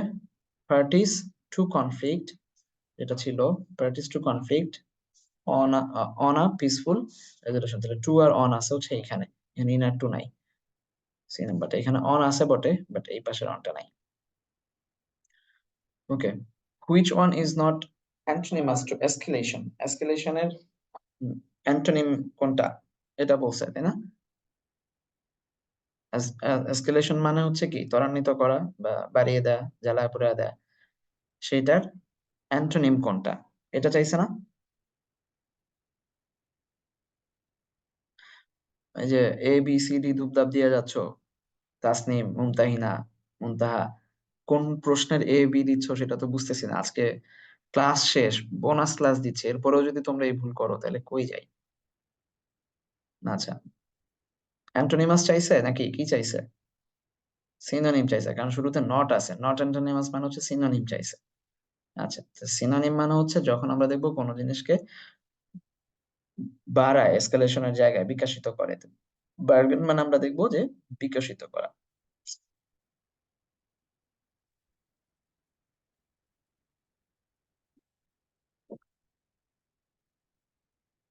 বিকশিত করা, একটু সময়।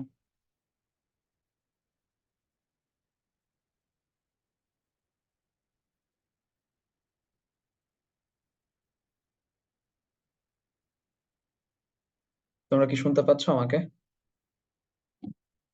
আমার ইন্টারনেট চলে গেছিল, এখন কি শুনতে পাচ্ছ ক্লিয়ারলি? আচ্ছা, মানে আমার বাসায় কারেন্ট চলে গেছে এখন, কি একটা অবস্থা। হ্যাঁ, তাহলে এইখানে হচ্ছে বিকশিত অর্থে ব্যবহৃত হবে, যেটা হচ্ছে এসকালেশনের সাথে যায়। বাদ বাকিগুলো রিসেশন, রিজার্ভেশন, ডিফ্লেশন সবগুলাই হচ্ছে এর অ্যান্টোনিম হিসাবে বসছে। All conflicts do not necessary lead to dash, বলেই দিছে লেড টু ফাইটস। আচ্ছা আচ্ছা, choose the correct spelling. Contentious, contentions, contentious শব্দের ইয়া কি? কন্টেন্ট, কন্টেন্টিএন বসবে, তাহলে এটা বাদ। ঠিক আছে, টি ই নাই, T I O U S, তাহলে সি নাম্বারটা একটাতে রাইট আছে শুধু, contentious. Okay, choose the inevitable. ইনএভিটেবলের সাথে কোনটা ফিট চাই সিনোনিম হিসাবে? সিনোনিম চাইছে ইনএভিটেবল।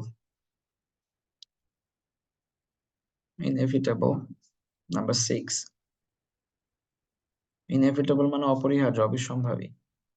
অবিসম, কি লিখলাম? সম্ভাবী, অবিসম্ভাবী, যেটা ঘটবেই। ইনএলাক্টেবল, এক্স্যাক্টলি। টেন্টেটিভ, ধারণা করা যায়। প্রফেশনাল যা হয় না, ইলাস্টেবল হয় না। ঠিক আছে, এবার number 7। Which one is not mentioned in the passage? Power conflict, economic conflict, value conflict, cultural conflict, কোনটা বলা নাই? কালচারালটা বলা নাই এখানে, বাদ বাকিগুলো বলা ছিল। হ্যাঁ, সো এটা হবে রাইট অ্যান্সার। কালচারালটা আমরা ধরে নিছি ভ্যালু অথবা পাওয়ারের মধ্যে যে কোনো একটাই যাবে, ডিপেন্ডস অন কোন কনটেক্সটে বলা হয় সেটা। Find out the wrong information. একটু দেখেন চারটা, কথা বেশি কইতে পারতেছি না। ইন্টারপার্সোনাল কনফ্লিক্ট, আচ্ছা interpersonal conflict happen with two person. আচ্ছা, intrapersonal conflict happen within a person, এটাও ঠিক আছে। ইন্টার গ্রুপ, ইন্টার গ্রুপ মানে হচ্ছে মাল্টিপল গ্রুপের মধ্যে হয়। ইন্ট্রা গ্রুপ দুই গ্রুপের মধ্যে হয়, এটাতে ঝামেলা আছে, রাইট?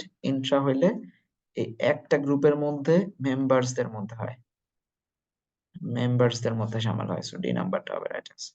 ওকে, intrapersonal conflict happens within, intrapersonal কাদের মধ্যে ঘটে? Two person, a group, individual, both A B। Intra ব্যক্তি, একজন ব্যক্তি। নুসরাত জাহান, ডি দিছো কি কারণে ভাইয়া? ইন্ট্রা আছে, টার নাই। টি ই আর থাকলে না হয় দুইজন হইতো, গ্রুপ তো হবেই না, সো এটা সি নাম্বারটা। Good morning. ওকে, ঠিক আছে। তারপর মাঝখানে কবিতাগুলো বাদ দিয়ে গেছি অ্যাজ ইউজুয়াল, কবিতার জন্য তো ক্লাসগুলো হচ্ছে, আরো দুটো ক্লাস আছে, ওগুলো হয়তো নিবে আসলাম। আচ্ছা, লেসন 3 যান, লেসন 3 তে ঝটপট যান। An old man at the bridge, আমি তো চোখে দেখতেছি না কিছু। Old man at the bridge, হ্যাঁ গেছেন? আচ্ছা, খেয়াল করো। অ্যান ওল্ড, আর্নেস্ট হেমিংওয়ে, তোমরা কি আর্নেস্ট হেমিংওয়ে নাম জানো? এর আগে কিছু পড়ছো আর্নেস্ট হেমিংওয়ের, বা তার বিখ্যাত অন্য কিছু জানো?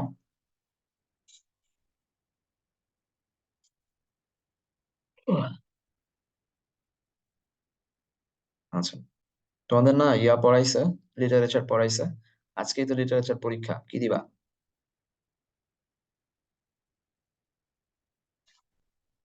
আচ্ছা, an old man in the sea তো আর্নেস্ট হেমিংওয়ে না, ওইটা যার ওইখান থেকে আজকে প্রশ্ন দিব একটা।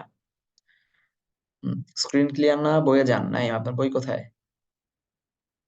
আচ্ছা, আসেন।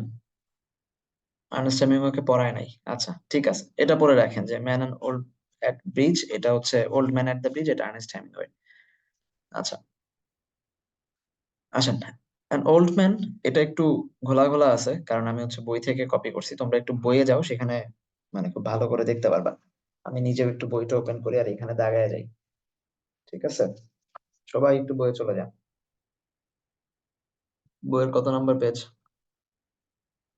একটু জানাও তো, বইয়ের কত নাম্বার পেজ? আচ্ছা। An old man with steel rimmed spectacles, spectacles মানে চশমা, রিম বুঝায় হচ্ছে চশমার যে রিম সেটা। 130 number page, okay. New book 173। স্টিলের রিমের চশমা, তোমরা চশমার বিভিন্ন রিম দেখছো, প্লাস্টিকের রিম, স্টিলের রিম, রিমলেস থাকে, শুধু কাঁচ থাকে অনেক সময়। স্টিলের রিমের চশমা পরিহিত একজন, ভেরি ডাস্টি ক্লোথস, তার খুবই মানে ধুলাময় আহ কি বলে এটাকে, আহ, কাপড়, dusty clothes, sat by the side of the road, সে রাস্তার পাশে বসে থাকলো, ওকে, বসেছিল। There was a pontoon, what is the meaning of pontoon? এটা কেউ চিনো? পন্টন কি জিনিস? দেখছো লাইফে কখনো? দেখছো? পন্টন হচ্ছে যখন আহ মানে দুইটা মানে মানে কি বলে এটাকে, যে মাঝখানে ভাসমান কিছু দিয়ে যখন কোনো নৌকা বানানো হয়, ঠিক আছে? ধরো ওই যে নিচে প্লাস্টিকের ড্রাম দেয়, সাঁকো টাইপ, ঠিক আছে, ভেলা টাইপ হয়, ঠিক আছে, এদিক দিয়ে মানুষ হেঁটে হেঁটে পার হয়, এদিক দিয়ে মানুষ হেঁটে হেঁটে পার হয়। পন্টন থাকে ইয়াতে ছিল ওই মেরাদিয়ার এদিকে, বনশ্রী থেকে আফতাবনগরে ঢোকার জন্য কিছু সাঁকো আছে যেখানে এগুলা দেয়া আছে, লাফায় লাফায় লাফায় লাফায় যাইতে হয়, চাঁদে হাঁটার মতো অবস্থা হয়। আচ্ছা। দেয়ার ওয়াজ এ পন্টন ব্রিজ, ওইরকম একটা পন্টন ব্রিজ ছিল এখানে। আহ পরেরটা কি লেখা, অ্যাক্রস দ্য রিভার, এই অ্যাক্রস রিভারের এই মাথা থেকে আরেক মাথা পর্যন্ত ছিল রিভারের এখানে পানি, ঠিক আছে? তাইলে এই যে বোঝানোর জন্য হচ্ছে অ্যাক্রস বসে, হ্যাঁ, এখান থেকে এখানে across the river. Carts, trucks, and men and women and children were crossing it. তারা এটাকে ক্রস করছিল। The mule drawn carts, cart গুলা কেমন ছিল? মিউল ড্রন, মিউল মানে হচ্ছে গাধা বা খচ্চর বোঝায়, ঠিক আছে? ওই খচ্চরে টানা কার্ট, এটা এখানে হচ্ছে এখানে অ্যাডজেক্টিভ হিসাবে বসবে। এই স্টিল রিমটাও অ্যাডজেক্টিভ হিসাবে বসবে, ইন কেস যদি গ্রামার ধরতে চাও আর কি, এদিক থেকে খুব একটা দরকার নাই। স্ট্র্যাকড আপ, বেয়ে বেয়ে উঠতেছিল, the steep bank from the bridge, এই স্টিপ ব্যাংক খাড়া, ঠিক আছে, খাড়া যে তীর, ওইটা বেয়ে বেয়ে উঠতেছিল। The bridge with soldier helping push against the spoke of the wheels, spoke of the wheels, ধরে ধরে চাকা থাকে না, এই চাকার তো এরকম স্পোক লাগানো থাকে প্রত্যেকটা, ঠিক আছে? এই চাকার স্পোক ধরে ধরে সোলজারটা কি করছিল? পুশ করতেছিল, যে আগাও আগাও, সামনে আগাও, এভাবে হেল্প করতেছিল, ঠিক আছে? The trucks ground up and away, heading out, it all and peasants paddling along এ দাগ দেন। পডলিং মানে হচ্ছে ঢিলে ঢিলে করে হাঁটা, মানে ঝুঁকে ঝুঁকে হাঁটা, কোন রকমে, মানে অনেকক্ষণ ধরে হাঁটতেছে, ক্লান্ত হয়ে গেছে, এরকম অবস্থা হয়। আর ঢিলে হাঁটা মানে হাঁটতেছে বাট খুবই ঢিল, ঝুঁকে ঝুঁকে। In the ankle deep dust, এই যে মানে অ্যাঙ্কেল ডিপড, প্রায় হাঁটু পর্যন্ত ধুলো। দেখছো কখনো এরকম রাস্তা? এই যে শীতকালে তো গ্রামের যেসব মাটির রাস্তা আছে সেগুলো সাধারণত কি হয়, ধুলো জমতে জমতে, বিশেষ করে ট্রাক টাক যদি চলে, ওই ঘষায় ঘষায় ধুলো তৈরি হইতে হইতে প্রায় হাঁটু পরিমাণ, কেউ যখন হাঁটে তখন আমরা দেখবো যে এই হাঁটু পরিমাণে ধুলার মধ্যে দিয়ে হাঁটে, ঠিক আছে? আমি ছোটবেলায় দেখতাম যে ওই আমাদের পাশে একটা হাউজিং প্রকল্প ছিল বাসার পাশে, সেইখানে হচ্ছে প্রচুর ট্রাক আসতো, ধুলা ওই এলাকা বারমুডা ট্রায়াঙ্গেলের মতো হয়ে থাকতো, ঠিক আছে, প্রচুর ধুলো, আমরা সাইকেল চালাতে যেতাম। তো আর অ্যাঙ্কেল মানে কি রে বেটা? অ্যাঙ্কেল মানে জানো, বাসায় যে জিজ্ঞেস করো অ্যাঙ্কেল মানে কি। আচ্ছা, পডলিং মানে ধীরে ধীরে হাঁটা। তো ট্রাক গুলো এই ধুলা বেয়ে উপরে উঠে গেছে চালায় চালায়, আর পিজেন্ট যারা, কৃষক শ্রেণী যারা ছিল, তারা হেঁটে হেঁটে আগাচ্ছে। But the old man sat there without moving, সে সেখানে বসেই ছিল উইদাউট মুভিং। এইটুকু হচ্ছে অ্যাডভার্ব, কেমনে বসেছিল, উইদাউট মুভিং, ঠিক আছে? এটা যদিও উইদাউট আছে, প্রিপোজিশনাল ফ্রেজ হওয়ার কথা, বাট এটাকে আমরা অ্যাডভার্ব ধরবো, কারণ কিভাবে বসেছিল, হাউ, এইচ ও ডাব্লিউ, হাউটাকে রিপ্রেজেন্ট করতেছে এটা। He was too tired to go away any farther, সে দূরে যাওয়ার জন্য, আর আর কিছু দূর আগার জন্য খুবই টায়ার্ড ছিল। ইট ওয়াজ মাই বিজনেস টু অ্যাক্রস, আচ্ছা এটা কার বিজনেস, এটা কে বলতেছে, মাই বিজনেসটা কে হইতে পারে বলো তো? লেখক, নাকি যাকে দিয়ে গল্প বলানো হচ্ছে, গল্পের কথক? নিশ্চয়ই কথক, রাইট? এই আমার বিজনেস ছিল এটা, to cross the bridge, dash কি এটা, explore the bridge head beyond and find out what point the enemy had advanced. Enemy কতটুকু আসছে, কতটুকু তারা আগাইছে, সেইটুকু দেখাটা, ব্রিজটা পার হয়ে সেই জিনিসটা লক্ষ্য রাখাটাই আমার কাজ ছিল। বিজনেস মানে হচ্ছে মাই ডিউটি এখানে, ঠিক আছে? এটা কার তাহলে, কার হইতে পারে? ঝটপট বলেন যে এই কথক কে তাহলে গল্পের? ওল্ডম্যান? কথক কি ওল্ডম্যান নাকি রাইটার? কে? কেউই না। ধরতে পারেন না আপনারা এখন? গল্পটা যে বলতেছে তার যেহেতু একটা দায়িত্ব দেওয়া হয়েছে, তিনি একজন সোলজার, ঠিক আছে? তিনি একজন সোলজার, বানান ঠিক আছে? ডিআই আরে ঠিক আছে। তিনি একজন সোলজার। এই সোলজার আন্ডারস্ট্যান্ডিং এ নিজেও হইতে পারেন, I am not sure, but উনি কথাটা বলতেছেন সোলজারের মুখ দিয়ে। গল্পের কথক থাকে, স্টোরি টেলার থাকে গল্পে, ঠিক আছে? এই সোলজার হচ্ছে এই ক্যারেক্টারটা এখন প্লে করতেছে। There were not way. I did this and returned over the bridge. আমি এটা করে ফিরে আসলাম। There were not so many cart now. আর বেশি কার্ট ছিল না, মানে ওই গাড়িগুলা ছিল না, মালটানা গাড়ি আর ছিল না। And very few people on foot. আমরা বলছিলাম না যে পায়ে হেঁটে বেড়ানো অর্থে অন ফুট বসে, পায়ে হাঁটা, প্রিপোজিশন পড়ানোর সময় তোমাদেরকে বলানো হয়েছিল এই যে পায়ে হাঁটা। But the old man was still there. কিন্তু ওই বৃদ্ধ লোক সেখানে বসেই ছিলেন। Where do you come from? কোত্থেকে আসছেন আপনি? I asked him. এই সৈন্য, এই সোলজার তাকে জিজ্ঞেস করছে। তাহলে এটা সোলজারের কথা। From San Carlos, said he said, মানে ওল্ড ম্যান বলছে এটা। ওল্ড ম্যান বলতেছে যে আমি সান কার্লোস নামে একটা জায়গা থেকে আসছি। And smiled, সে হাসলো। That was his native town, and so it gave him pleasure. যেহেতু এটা তার নিজের বাড়ি ছিল, শহর ছিল, এটা তাকে একটা আনন্দ দিচ্ছিল মেনশন করাতেই। And he smiled, সে হাসলো এটার জন্য। মানুষের এটা দেখবা যে দেশি লোক দেখার সাথে সাথে মনে একটু হাসি পায়, মানে একটু একটু আনন্দ হয়, বা নিজেরও ভাল লাগে যে কিছু একটা বলতে, ঠিক আছে? এক্সেপ্ট আমার ভাল লাগে না। I was taking care of animals, he explained. Oh, I said, not quite understanding. খুব একটা বুঝলাম না, মানে কথা জিজ্ঞেস করার সাথে সাথে সে বললো যে আমি পশুদের দায়িত্ব নিচ্ছিলাম। তোমরা কি এই গল্প পড়ছো এর আগে কখনো? এই গল্পটা কি পড়ছো কেউ? বাংলায় কিংবা ইংরেজিতে কিংবা একাডেমিক প্রসেসে কেউ পড়ছো? আলজুবাদ তো পড়বা না, এটা আমি জানি। অন্য কেউ? আচ্ছা, কেউ পড়ছো, কেউ পড়ো নাই। ওকে, ঠিক আছে, বই থেকে পড়ছো। ওকে, গল্প কেন পড়ো না, মানে গল্প পড়তে কষ্টটা কোথায়? এইচএসসি তে এটা ন্যারেটিভ স্টাইলে ছিল, হ্যাঁ। এটা প্রায় সময় এরকম ভাবে আসতো, কারণ এখানে প্রচুর পরিমাণে ন্যারেশন দেওয়ার সম্ভাবনা আছে। আচ্ছা, তো সে খুব একটা বুঝে নাই যে সে কি বলছে বা কেন বলছে এই লাইনটা, old man. Yes, he said, I stayed, you see, taking care of animals. আমি ওইখানেই ছিলাম, ওই পশুদের যত্ন নিচ্ছিলাম। I was the last one to leave this town of San Carlos.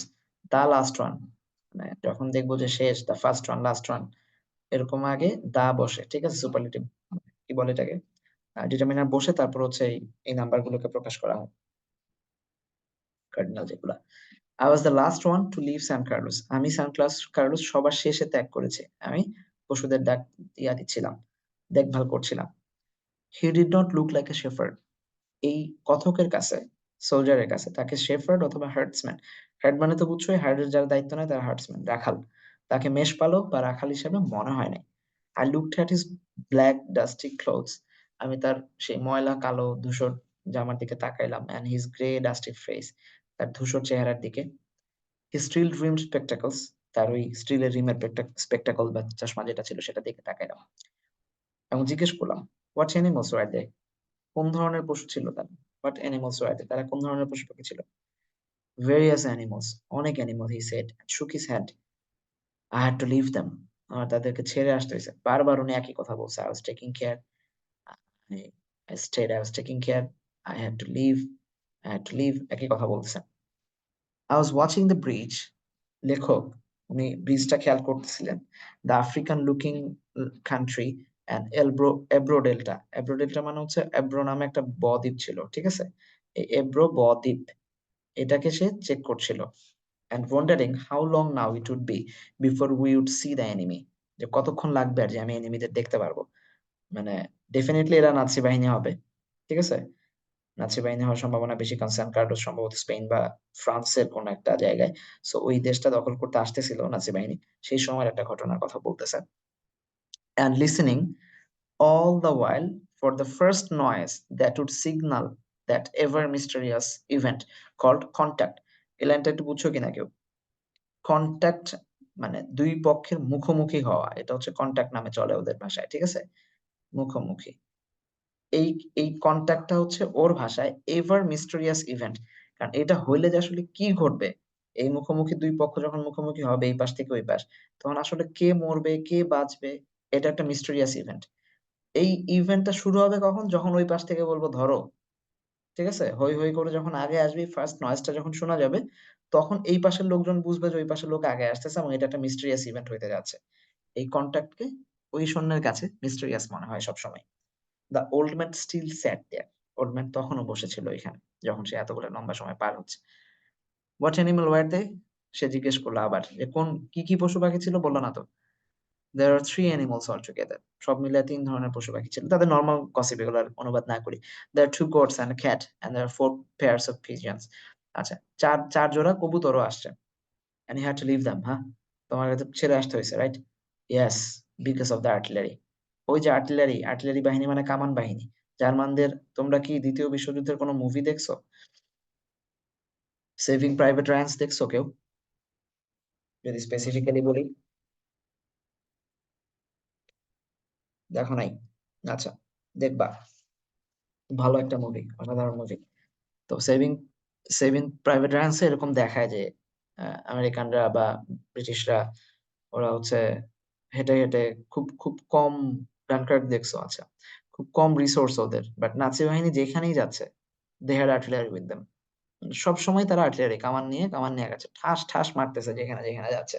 ওয়াল টোয়ালের নিচে মানে বিভিন্ন কি বলে, আহ পুরানো পুরানো বিল্ডিং এ আমেরিকান বা ব্রিটিশ সৈন্যরা হচ্ছে চুপচাপ লুকায় থাকতো, আর ওরা দূর থেকে কামান বাহিনী এসে ঠাস ঠাস এগুলো সব ভেঙে ফেলতো। The captain told me to go because of the artillery, ওই ক্যাপ্টেন সান পাওলোতে যে তাকে বলছে যে চলে যাও বিকজ আর্টিলারি আসতেছে। And you have no family, তোমার কি কোনো ফ্যামিলি নাই? I asked, watching far end of the bridge where a few last carts were hurrying down the slope. Hurrying down the slope, slope মানে হচ্ছে একটা নির্দিষ্ট জায়গা থেকে ধরো আরেকটা জায়গা যাওয়ার জন্য যে ঢালু করে দেয়, সেই জায়গাটা হচ্ছে স্লোপ। তো সেইখান দিয়ে গাড়িগুলা নামতেছিল। ওকে, গোলন্দাজ বলে, বলা যায় যেহেতু গোলাই মারে, সো গোলন্দাজ বলতেই পারো, আর্টিলারি ওই অর্থে ব্যবহৃত হয়।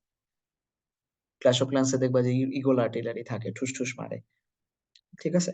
তো এটা দেখতে দেখতে বললো, তার এই প্রশ্নটা করছে, তোমার কি কোনো সিনারিওটা ইমাজিন করতে পারো যে একজনের সাথে বসে বসে কথা বলছে, আবার একটু ঘাড় ঘুরে ঘুরে মানে দেখতেছে যে ব্রিজ ঠিক আছে কিনা। যদি আমার অবস্থায় থাকলে সে আজকে ঘাড় ঘুরাইতে পারতো না, তাহলে পুরো বডি ঘুরাইতে হইতো রোবটের মতো। নো, হি সেইড, সে বললো যে না, only the animals I stated, আমি যে অ্যানিমেল গুলার কথা বলছি সেই পশুগুলাই আমার family. The cat of course will be all right.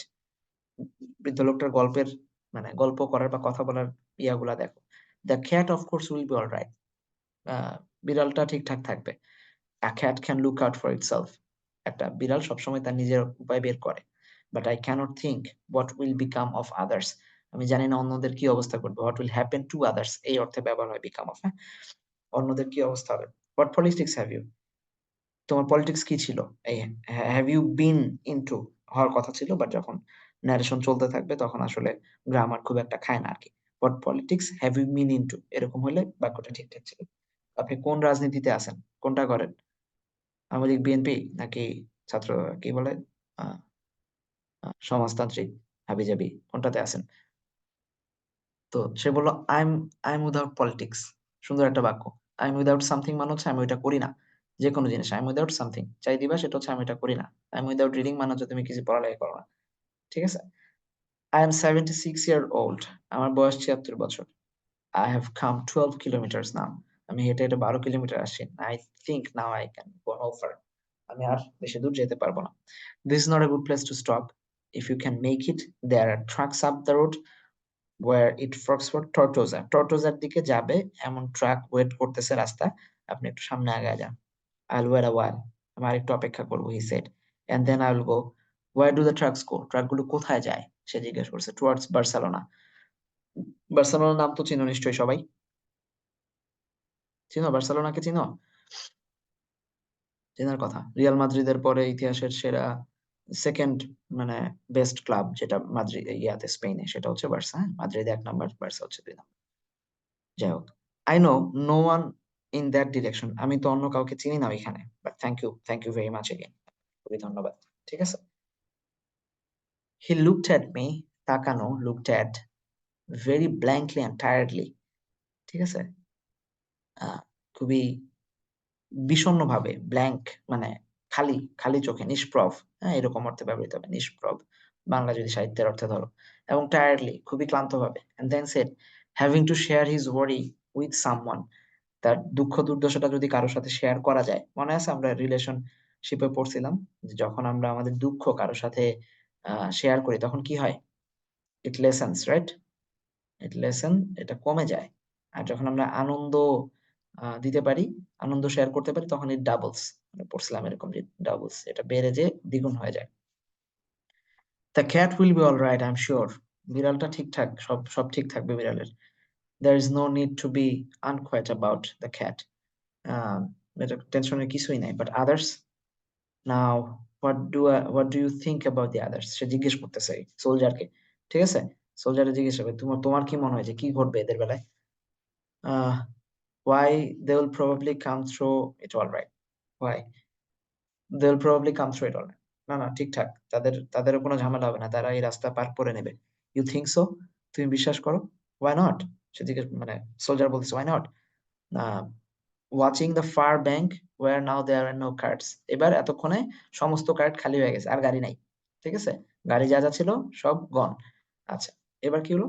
But what will they do under the artillery? Tension দেখো তার, এই বৃদ্ধ লোকের। হ্যাঁ, ওল্ডম্যান বলতেছে যে তারা এই আর্টিলারির মধ্যে যদি পড়ে, তখন এই ছাগল কই যাবে, এই কবুতর কই যাবে, বিড়ালটা না হয় মাটির নিচে লুকায় যাবে। বিড়াল একটা রাস্তা বের করে ফেলে, এটা একটা মানে এটা বোধহয় একটা প্রবাদ।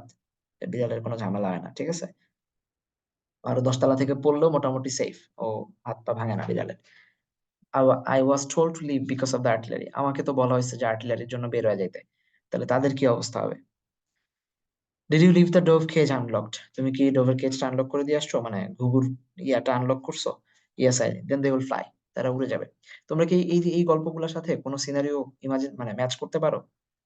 নিজেরা দেখো নাই, বাট কাছাকাছি কোনো কিছু ম্যাচ করা যায়? তোমাদের মনে পড়ে যে টিভিতে দেখছো কখনো না কখনো, মানুষ গরু ছাগল নিয়ে যাচ্ছে, বৃদ্ধ মাকে কাঁধে করে নিয়ে হেঁটে হেঁটে যাচ্ছে আরেকটা দেশে, যার যা আছে খেতা বালিশ, পাতিল, কলসি, এগুলা নিয়ে যাচ্ছে। এমন কোনো সিনারিও দেখছো জীবনে, মনে পড়ে? দেখো নাই? ছবিতেও দেখো নাই? এই সালটাতে এই ঘটনা ঘটছে তোমারই দেশে। ঠিক যে জায়গায় তুমি আছো, সেই জায়গাতেই হয়তো এই ঘটনা ঘটছে। এখন যে যেখানে আছো বলা যায় না।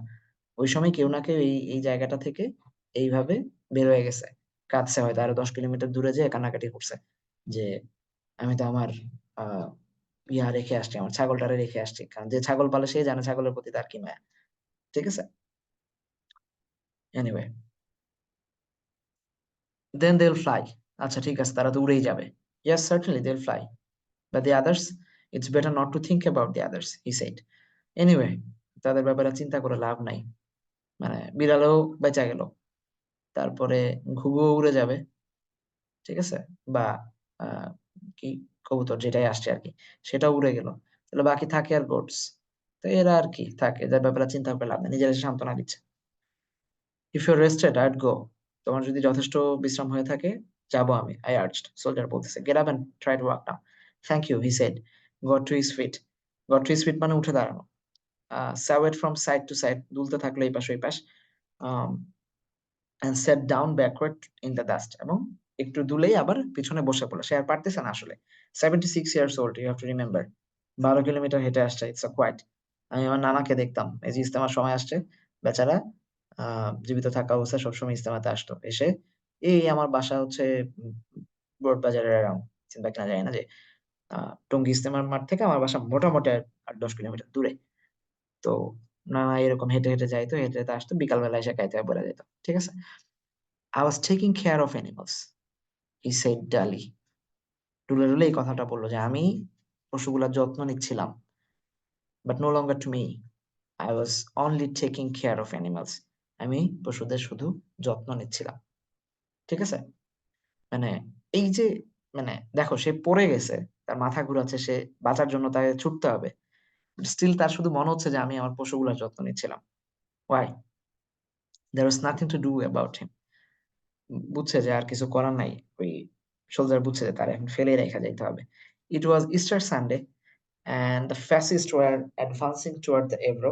ওই যে ফ্যাসিস্ট মানে যারা আহ, জার্মান বাহিনী, আইদার জার্মান আর হচ্ছে ইটালিয়ান যারা ছিল তখন, হ্যাঁ, জার্মান আর ইটালিয়ান বাহিনী, তারা অ্যাডভান্সিং টুয়ার্ডস দ্য এব্রো। এব্রো মানে যে বদ্বীপটা ছিল সেটার দিকে। ইট was a grey overcast day, মানে খুবই গ্রে ওভারকাস্ট। ওভারকাস্ট মানে বুঝো, যখন মেঘাচ্ছন্ন দিন থাকে সেটা হচ্ছে overcast. Low ceiling, so their planes were not up. তাদের প্লেন গুলা, প্লেন মানে জার্মান বাহিনী তো বিমান নিয়ে হামলা করতো, সেটা খুব একটা আর উঠতে পারে না ওই দিন, যেহেতু মানে লো সিলিং ছিল। সিলিং মানে এখানে হচ্ছে মেঘের অবস্থাটা আর কি খুবই নিচে, লোয়ার, উড়ার মতো অবস্থা ছিল না। and and the fact that cats know how to look after themselves was all the good luck that the old man would ever have.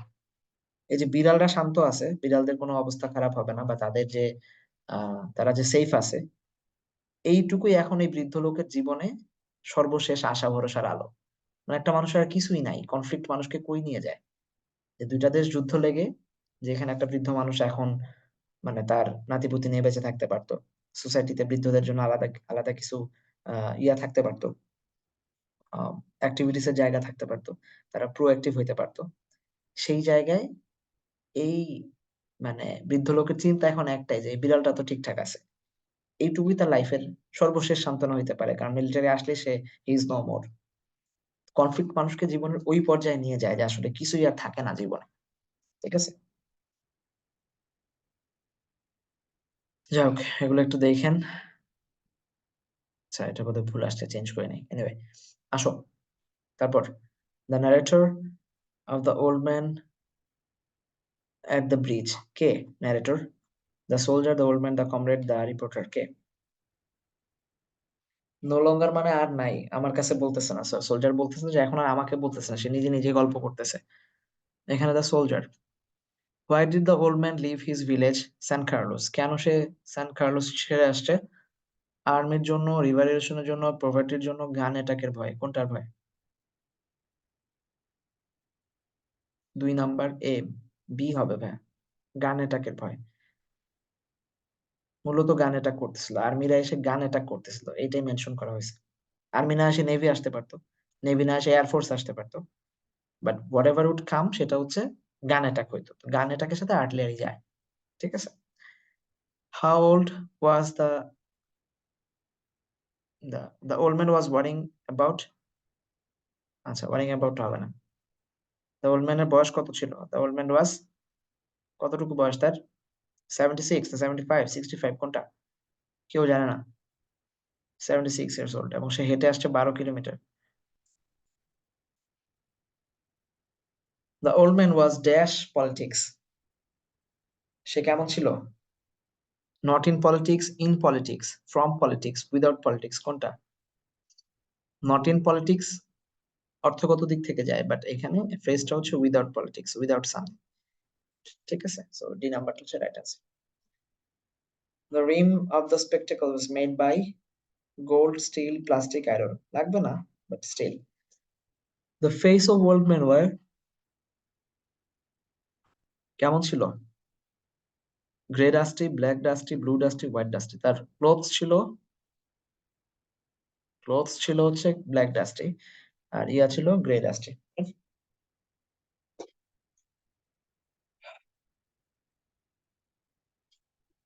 ঠিক আছে? আচ্ছা, water water everywhere.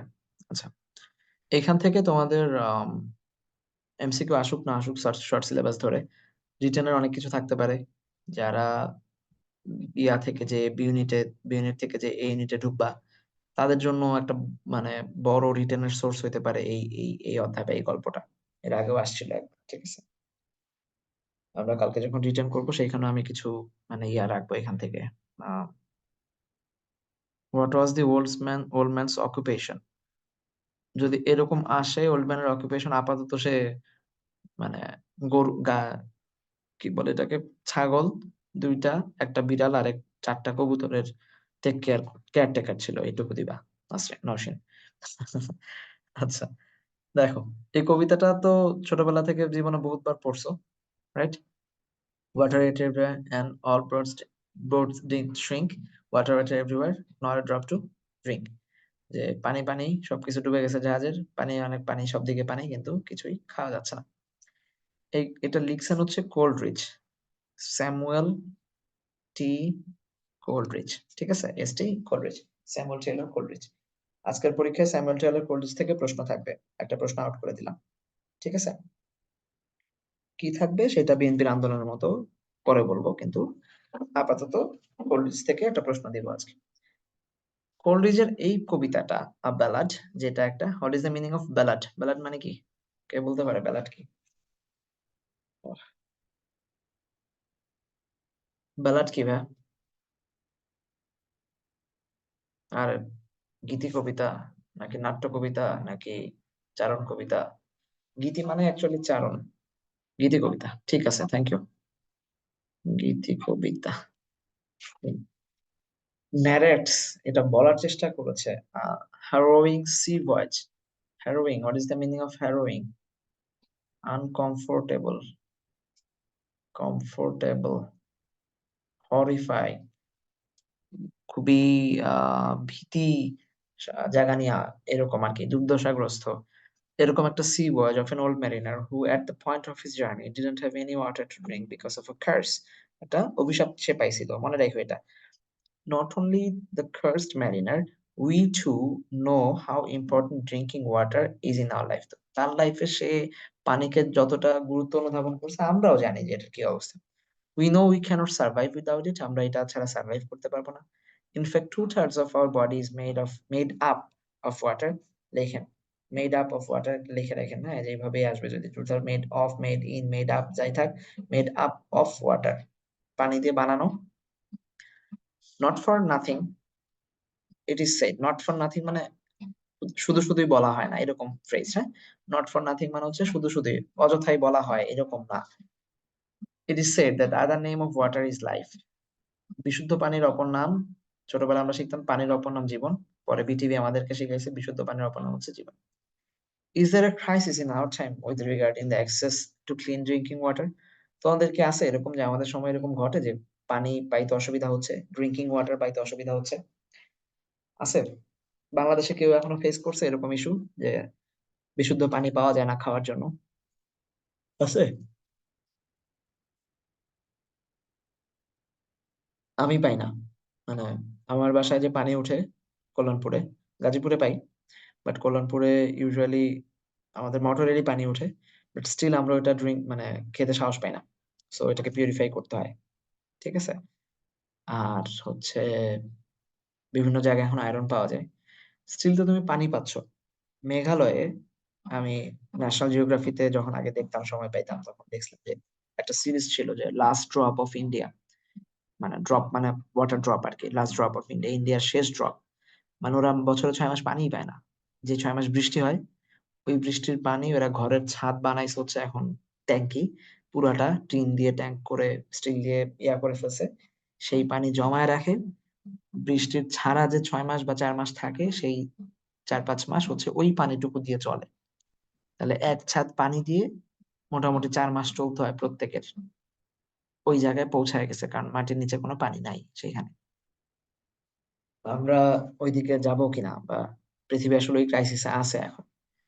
United Nations in a meeting on eve of new millennium, নতুন শতাব্দীর, eve of millennium মানে নতুন শতাব্দীর সংলগ্নে, সূচনা লগ্নে, identified the drinking water problem as one of the challenges, one of the পরে ভার্ব বসছে, আগের থেকে জানার কথা, for the future. But do we need to worry about the problem as ours is a land of river? আমাদের তো এখন নদীমাতৃক দেশ, আমাদের কি কোনো কাহিনী আছে নাকি? বহুত plenty of rainfall আছে আমাদের, আমাদের কি সমস্যা? আর সব শুকায় গেলেও তো আমাদের পাশেই একটা সি আছে, মানে আমাদের ঘরের পিছনেই তো একটা সমুদ্র আছে। ঘর যদি রংপুর থেকে শুরু হয়, তাহলে চিটাগাং এর পরেই তো আমার একটা সমুদ্র আছে। তো আমার তো প্যারা নাই, আছে বাংলাদেশের মানুষজনের? আছে? বস্তুগতভাবে বাংলাদেশের মানুষের কোনো প্যারা আছে আসলে? তোমাদের কি মনে হয়? আমি মনে করি নাই। আমি মনে করি আছে, বাট আমার ফ্ল্যাটের, মানে আমার অ্যাপার্টমেন্টের বাদ বাকি 70% মানুষ মনে করে নাই। এই জন্য আমার বাসার ঠিক পাশে হচ্ছে কল্যাণপুরের বিখ্যাত খাল, এবং প্রতিদিন ঠুসঠাস ঠুসঠাস জিনিস মানুষ ফালাইতেই থাকে, ফালাইতেই থাকে, ফালাইতেই থাকে। বড় বড় ময়লার পলিথিন বাইরে সকালবেলা এসে ময়লা নিয়ে যায় কর্পোরেশন, সিটি কর্পোরেশন। স্টিল, মানে প্রায় দিনই দেখবো যে বড় বড় ময়লার পলিথিন খালে ফেলতেছে, পলিথিন ফেলে দিচ্ছে খালে। তো তাদের তো মনে হয় ওই চিন্তা ভাবনা নাই যে আমাদের আসলে পানির কোনো সমস্যা আছে, এই জন্য নদীতে পলিথিন ফেলতেছে। এবার বর্ষাকালে নদী মানে খাল ডুবে হচ্ছে, মানুষের নিচের যেসব বস্তি এলাকা আছে ওইখানে মানুষের কষ্ট হয়। সে তো 7 তলা থেকে ফেলতেছে, তার তো কোনো কষ্ট নাই। So আমরা যত শিক্ষিত হচ্ছি, যত আমাদের আহ মানে লাইফ স্ট্যাটাস বাড়তেছে, আমরা তত অসভ্য হচ্ছি। এটা হচ্ছে একটা, মানে সুন্দর বাঙালি জাতিকে ডিফাইন করার জন্য একটা সুন্দর, তোমরা যে বিউপিতে পরীক্ষা দিতে গেছো না, আমি খুব খুশি হয়েছি। মানে আমাদের স্টুডেন্ট যারা, আলহামদুলিল্লাহ, আমি ওদেরকে, আমরা একসাথে খাইছি আলহামদুলিল্লাহ জুমার নামাজের আগে, কয়েকজন মিলে। খাওয়ার পরে আমি ঠিক, মানে ওরা বিউপি ওই মসজিদের যে এই সাইডটাতে মসজিদ ছিল, তোমরা অনেকেই ছিল এখানে, আহ আল জুবায়ের ছিল কিনা? ছিল না? সাদ মুসান্নারা ছিল এখানে। আচ্ছা। তো ওই বিল্ডিং এর পাশে আমি যখন নামাজ পড়ে আসছি, তোমরা যে ইয়ার্ডটাতে খাচ্ছিল, ওখানে একটা উদ্যান আছে আর কি, এমআইএসটি বিল্ডিং এর পাশে। তো আমি এসে দেখি যে আমাদের বাচ্চা কাচ্চারা সুন্দর করে, যে 8-10টা মানে খাবার ছিল, সেটা ওই পানি নিয়ে আসছে যে পলিথিনে করে, ওই পলিথিনে বাকি ওদের যে খাবারের বাকি এক্সট্রা বা প্যাকেট গুলো সুন্দর করে রেখে দিছে ওরা। আহ মানে এটা পরে বিএপি কালেক্ট করবে, সেটা কোনো সমস্যা না, কারণ আমি তো ডাস্টবিন চিনি না কোথায়।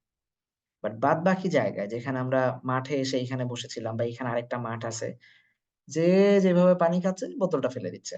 যে একটা মুড়ি খাইছে, মুড়ির মানে ঝালমুড়ির হচ্ছে ঠোঙাটা ফেলে দিছে। একটা খিচুড়ি কিনছে, খিচুড়ি ঠোঙাটা ফেলে দিছে। সারা মাঠ ভর্তি কাগজ, এটা সেটা হাবি যাবি। এই ছেলে পেলে গুলা বিউপিতে যাবে না? প্রত্যেকে যাবে। যে গার্ডিয়ান গুলা এখানে ফেলছে, তাদের সন্তানরাই তো বিউপিতে আসবে। তারা সন্তানকে কি শেখাচ্ছে? আর সেই, আচ্ছা বুঝলাম বাবা মা ব্যাকডেটেড মানুষ, অনেকের এত কিছু বুঝে না ভাই। হ্যাঁ, পান খায় পিক ফেলে এখনো ঘরের মধ্যে। কিন্তু বাচ্চা কাচ্চা তো শিক্ষিত হয়েছে, 12 ক্লাস তো পড়ে আসছে। তারা কিভাবে পারলো যে ওইখানে বোতল ফেলে দিতে, পলিথিন ফেলে দিতে, বা ইয়া ফেলে দিতে? তো আমরা যত শিক্ষিত হচ্ছি, তত অসভ্য হচ্ছি আমরা। অসভ্য হওয়ার জন্যই বোধহয় শিক্ষিত হই। ঠিক আছে? এনিওয়ে, আসলে কথা বলার মতো বেশি অবস্থা নাই, শেষ করতে হবে class. One of the sources one of the sources of water in our country are reverse.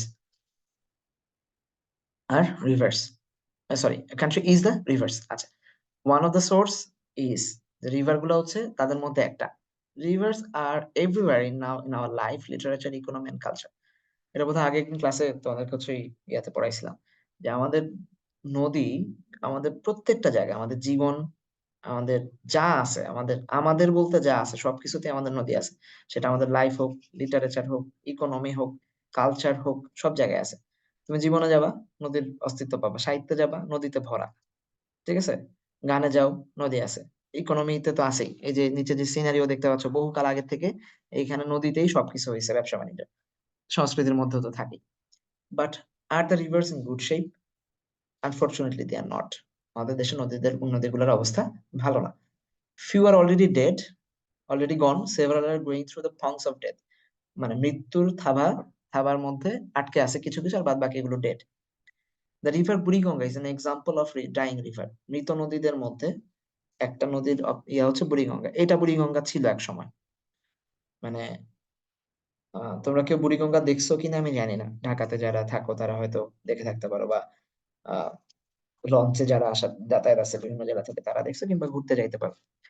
ঢাবিতে টিকলে মাঝে মাঝে বুড়িগঙ্গায় বেড়াইতে যাও, চোখে পানি চলে আসবে যে অ্যাকচুয়ালি নদী এটা জাস্ট কালো পানি, মানে পিওর ব্ল্যাক, মানে and দুর্গন্ধের একদম সর্বোচ্চ পর্যায়ে যাওয়া, মানে এর চেয়ে দুর্গন্ধ আর হয় না।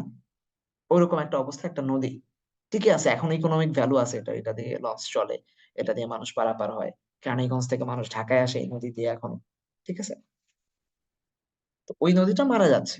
Report published in Daily Sun নামে একটা পত্রিকায়, দা আছে দেখো পত্রিকার নামের আগে, দ্য ডেইলি সান, এবং প্রত্যেকটা অক্ষর বড় অক্ষরে হচ্ছে ক্যাপিটাল লেটার, অনেকগুলো গ্রামার এক লাইনে।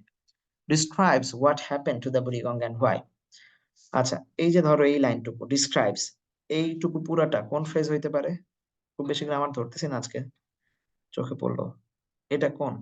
Describe what happened and why, কোন কোন মানে কি ক্লজে যাবে এটা?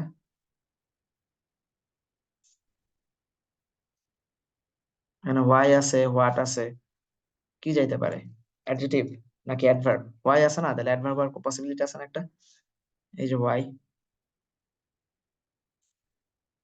নাউন ক্লজের পক্ষে যারা, কেউ একজন হাত তুলেন, কেন নাউন ক্লজ আমার একটু বুঝাই দেন, আমি বুঝতেছি না। এনিওয়ান? নাই? আল জুবায়েদ, বলো Al Zubayed. Noun clause. Hasnat sir শিখিয়েছিল যে ইট দিয়ে রিপ্লেস করা গেলে যদি মিনিংফুল হয় সেটা নাউন ক্লোজ। এক্স্যাক্টলি। আমরা যখন নাউন ক্লজ লাগবে তখন আমাদের টার্গেট একটাই থাকবে, যেটা কি সাবজেক্ট বা অবজেক্ট কিছু হচ্ছে কিনা ভার্বের। ডিসক্রাইব করে, কি ডিসক্রাইব করে? এই কি প্রশ্ন উত্তরটা হচ্ছে এটা পুরাটা, কি হয়েছে তার এবং কখন হয়েছে, কিভাবে হয়েছে। ওকে, ভেরি গুড। আচ্ছা, good. It's water is polluted and perpetual snatch মানে দুর্গন্ধ, অডর। ঠিক আছে, সেটা পারপেচুয়াল, একদম মানে চিরকালীন, মনে হচ্ছে আর থামবে না কোনোদিন, কন্টিনিউয়াস প্রসেস এটার মধ্যে। ফিলস দ্য এয়ার অ্যারাউন্ড ইট, আশপাশের বাতাসে ভরে রাখছে। এই বাতাসটা দেখতে মনে হচ্ছে খুবই ফ্রেশ, যখনকার ছবি এটা, বাট এই বাতাসটা আর এখন নাই, দুর্গন্ধে ভরা। খাবার নিয়ে কিছু খাইতে কষ্ট হয়, মানে পেটে ঢুকে দুইটা একসাথে, but that is not what it was like before. এটা এরকম ছিল না আগে। কি ছিল তাহলে? The report says that Buriganga had a glorious past, একটা অসাধারণ অতীত আছে এটা। Once it was a tributary, what is the meaning of tributary? উপনদী, খেয়াল রাখেন, হ্যাঁ, শাখা নদী। ট্রিবিউটারি, আচ্ছা প্রশ্ন আছে একটু পরে, তখন বুঝাই দিবেন। অফ দ্য মাইটি গাঙ্গেস, গঙ্গার শাখা নদী ছিল এক সময়। Flowed into the Bay of Bengal with the river Dhaleshwari, Dhaleshwari হয়ে মানে ইয়াতে পৌঁছাইতো, মানে বে অফ বেঙ্গলে পড়তো। Gradually it lost its link with Ganges and got the name Buriganga. গঙ্গার সাথে এটা ইয়া হারায় ফেলছে, এবং সেটা হচ্ছে, গঙ্গারে মাইটি কেন বলে জয়িতা? এই প্রশ্ন সাকিব স্যার করবা, ঠিক আছে? সাকিব স্যারে যে প্রশ্ন করবা, স্যার গঙ্গারে কেন শক্তিশালী গঙ্গা বলা হয়, তারপরে আবার আমার আগামীকালকে ক্লাসে জিজ্ঞেস করবা, সাধারণ জ্ঞান গ্রুপে এখনই বলে রাখো, যাও। আচ্ছা, the Mughals marvel at the, এই জিনিস নিয়ে বহুত প্রশ্ন আসছে না? The Mughals marvelled at, marvelled এর সাথে এট বসে, মানে আশ্চর্যান্বিত হওয়া, অ্যাস্টনিশড হওয়া। The tide level of Buriganga and founded their capital Jahangirnagar once bank. ঢাকাকে প্রথম নাম কি ছিল? ঢাকার পুরাতন নাম জাহাঙ্গীরনগর। ঠিক আছে, সেইখানে তারা তাদের ক্যাপিটাল স্থাপন করে কত সালে? 1610 সালে। সাধারণ জ্ঞানের কিছু প্রশ্ন দিয়ে দিলাম। The river supply drinking water and supported trade and commerce. এইখান থেকে মানুষ এক সময় আহ কি বলে এটাকে, পানি নিত, ড্রিঙ্কিং ওয়াটার নিত। আমাকে আমার টিচার বিশ্ববিদ্যালয়ের প্রথম ভাইবা, ফার্স্ট সেমিস্টারের ভাইবাতে, ঠিক আছে, লাইফের ফার্স্ট বিশ্ববিদ্যালয়ের ভাইবাতে আমাকে জিজ্ঞেস করছে, তোমার বাড়ি কই? আমি বলছি স্যার টাঙ্গাইল। তো টাঙ্গাইলের তোমার ইয়া কি, বিখ্যাত কি আছে? আমি বলছি "স্যার, চমচম"। আচ্ছা, চমচম কেন বিখ্যাত?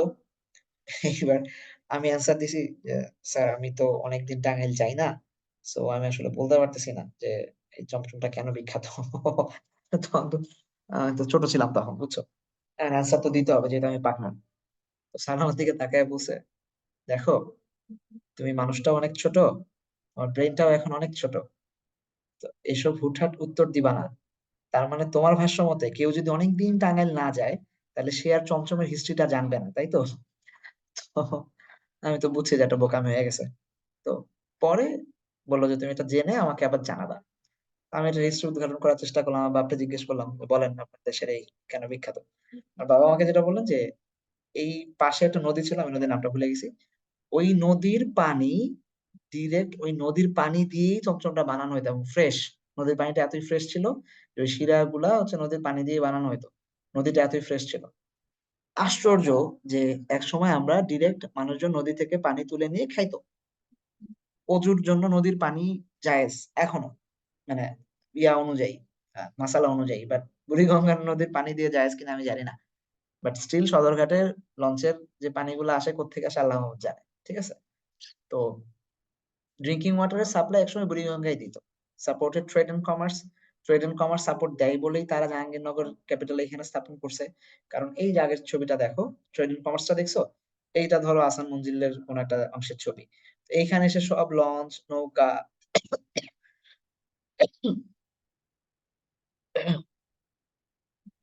সরি, এরা থামতো। এইখান থেকে হচ্ছে বাদ বাকি মানে মালামাল পাচার, মানে পাচার না, স্থানান্তর করা হতো বিভিন্ন জায়গায়, ঠিক আছে, এটা করতো। Jahangirnagar was renamed Dhaka, which grew into a heavily populated city. City, কেমন city? Populated city. কেমনে populated? Heavily populated. একটা modify করতেছে। With a chronic shortage of space.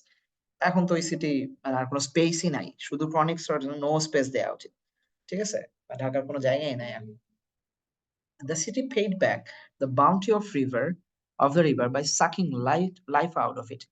যে এই রিভার থেকে, রিভারের জীবনটাকে শুষে নিয়ে, রিভারের যা যতটুকু ছিল সেটুকুকে শুষে নিয়ে এই শহরটা তার মানে বাউন্টিটা দিছে। মানে বাউন্টি মানে বুঝো তো, পুরস্কারটা। এই নদীটাকে পুরস্কার দিছে এইভাবে, যেই নদীর জন্য, যেই নদীটা দেখে এখানে একটা সিটি প্রতিষ্ঠিত হইলো, সেই সিটিটা নদীকে এই উপহারটা দিল যে সাকিং লাইফ আউট অফ, মাকড়সার মতো খেয়ে ফেলছে। According to newspaper report, the Buriganga is dying because of pollution. পলিউশনের জন্য এটা হচ্ছে। তাহলে অপশনটা এখানে যে কেন মারা যাচ্ছে বুড়িগঙ্গা? পলিউশনের জন্য। Huge huge quantities of toxic chemicals and waste from mills and factories, hospitals, clinics, and households and other establishment of dumps into the river are dumped into the river every day. প্রতিদিন নদীতে এগুলা ফালানো হয়।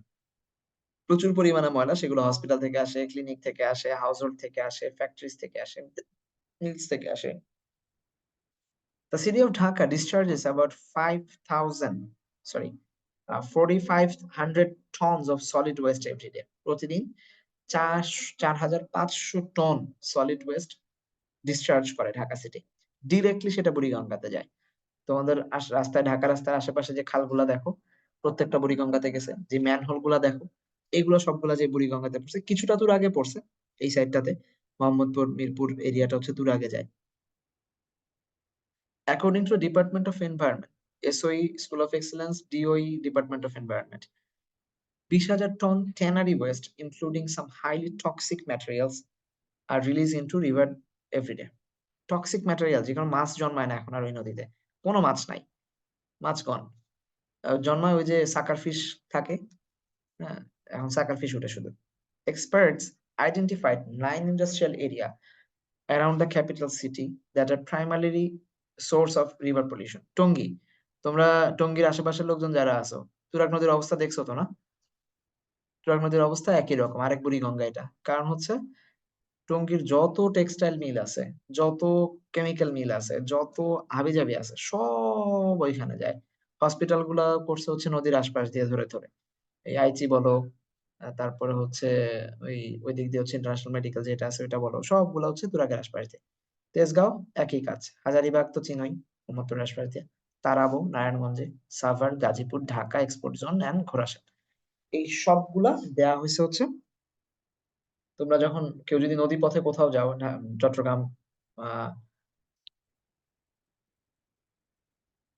আচ্ছা, Chittagong, sorry কি বলে, চাঁদপুর কিংবা বরিশালের লঞ্চে যদি কোথাও যাও, তখন দেখবা যে আশপাশ দিয়ে সব সিমেন্টের ফ্যাক্টরি, তারপরে হচ্ছে সার ফ্যাক্টরি, এগুলো হচ্ছে নদীর আশপাশে হয়। একে তো পানি লাগে, দ্বিতীয় হচ্ছে ওই কেমিক্যাল ডিসচার্জের যে জায়গাটা থাকে, মানে কেমিক্যাল ইউজ করার পরে তো আর ফেলে দিতে হয়, এটা কই ফেলবে, সেটা হচ্ছে ফেলে হচ্ছে নদীর মধ্যে। এবার নদীর মাছগণ খাইলে হচ্ছে, নদীর মাছ ওগুলা খাইলেও হচ্ছে মানে ওগুলা থেকে যায়। আমার মামা হচ্ছেন ল্যাবের হেড ছিলেন জেবরান জুবাইর, উনি দেখাইছেন আমাকে যে কি পরিমাণ বিষাক্ত হয়, যে আমরা যদি মাছ খাই, কিছু কিছু ক্যান্সারের জীবাণু আছে ওই কেমিক্যাল গুলাতে, যেগুলো মাছের শরীরে থেকে যায়, এবং এটাকে যত ডিগ্রি হিটেই তুমি পুরাও না কেন এই হিট এই জীবাণু যায় না। So আমরা যে মাছ খাচ্ছি এগুলো অ্যাকচুয়ালি ক্যান্সারের জীবাণু খাচ্ছি বা ওই কেমিক্যাল খাচ্ছি। The river would need a monster stomach, একটা মনস্টারের পেট লাগবে, তার দৈত্যের পেট লাগবে যদি সে এই সব কিছু ডাইজেস্ট করতে চায়, যেই ওয়েস্ট গুলা মেনশন করা হয়েছে। There is a limit up to which it can put up with the cruel, put up with মানে টিকে থাকা, ডিল করা, cope up with cruel and thoughtless treatment যে তাকে করা হচ্ছে সেই জায়গায়। There are other rivers in our country that are suffering from same fate. একই অবস্থা হচ্ছে অন্যান্য নদীর, unless we take care of our rivers, mm, there may come a time when we will cry water water and find it nowhere, কিন্তু আমরা কোনো জায়গায় এটা পাবো না।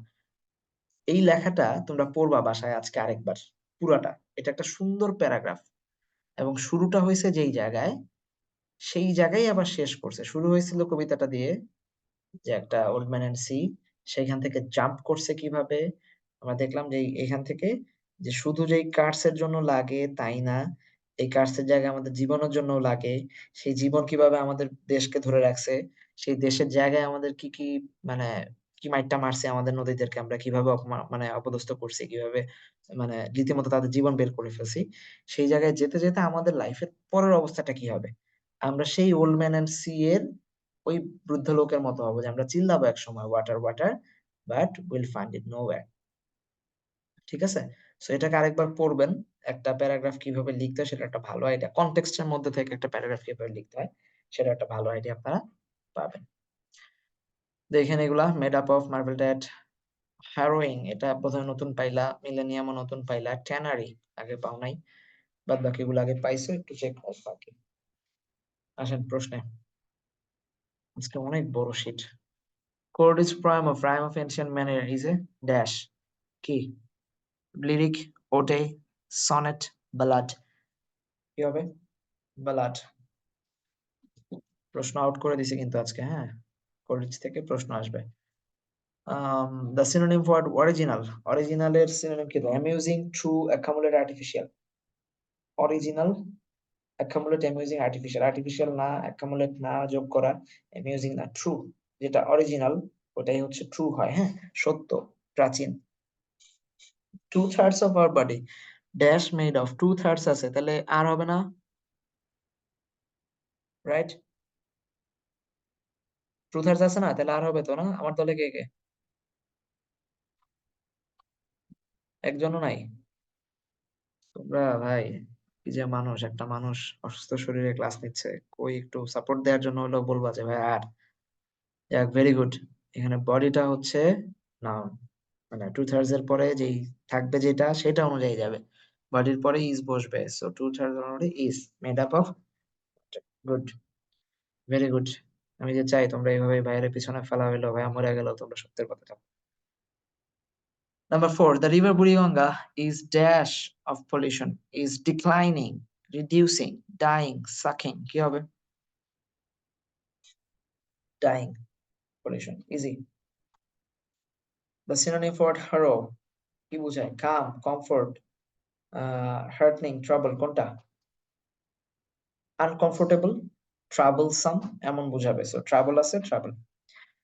Rivers are everywhere in our life, literature, economy and dash কোথায় ছিল? ডেভেলপমেন্টে, সোসাইটিতে, ইন্ডাস্ট্রিতে, কালচারে ছিল, তিনটার কথা বলা হয়েছে।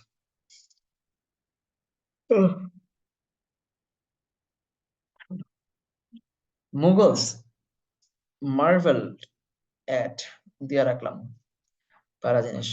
স্পেলিংটা দেখেন, harrowing, plenty, millennium, household. Incorrect spelling চাইছে, মানে কোনটা ঠিকঠাক বানান হয় নাই। হাউসহোল্ড ঠিক আছে 1 নাম্বার, প্লেন্টিও ঠিক আছে, harrowing double R W I N G এটাও ঠিক আছে, তাহলে মিলেনিয়ামে এম আই এল ই আছে, আর কথা M I double L E, right? Millennium. So এটাই আমার রাইট অ্যান্সার।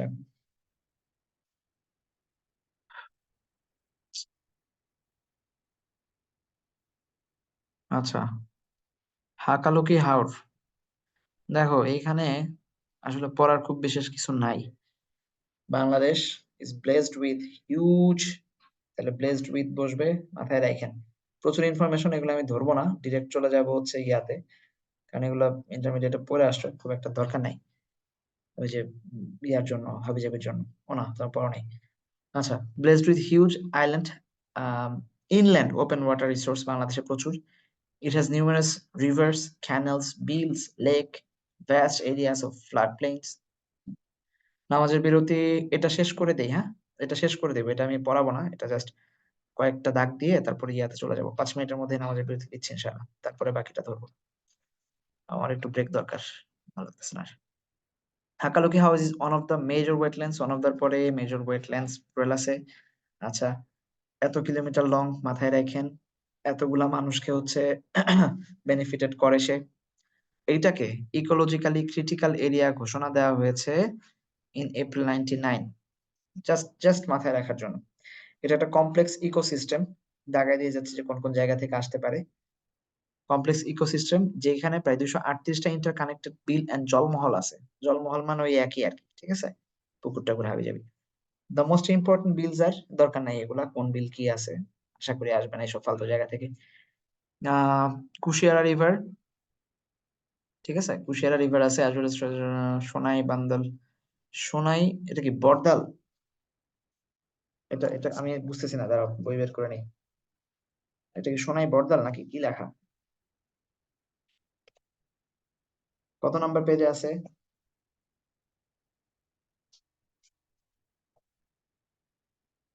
পেজ বলো তো। পাইছি পাইছি। কোথায়? লম্বাঝুরি, লম্বাঝুরি, সোনাই, সানই বড়দাল, আচ্ছা আচ্ছা, বারদল, সানই বারদল, ঠিক আছে ঠিক আছে, সোনাই বারদল। আচ্ছা, সোনাই বারদল নদী, দুইটা রাখো, কুশিয়ারা এবং সোনাই বারদল। ফেঞ্চুগঞ্জ, খুলনা রেলওয়ে, দরকার নাই এগুলা, 190,090 দিছে এটা। How is important source of fishery resource, বাংলাদেশের ফিশারি রিসোর্স একটা বড় ইয়া হচ্ছে হাকালুকি হাওর।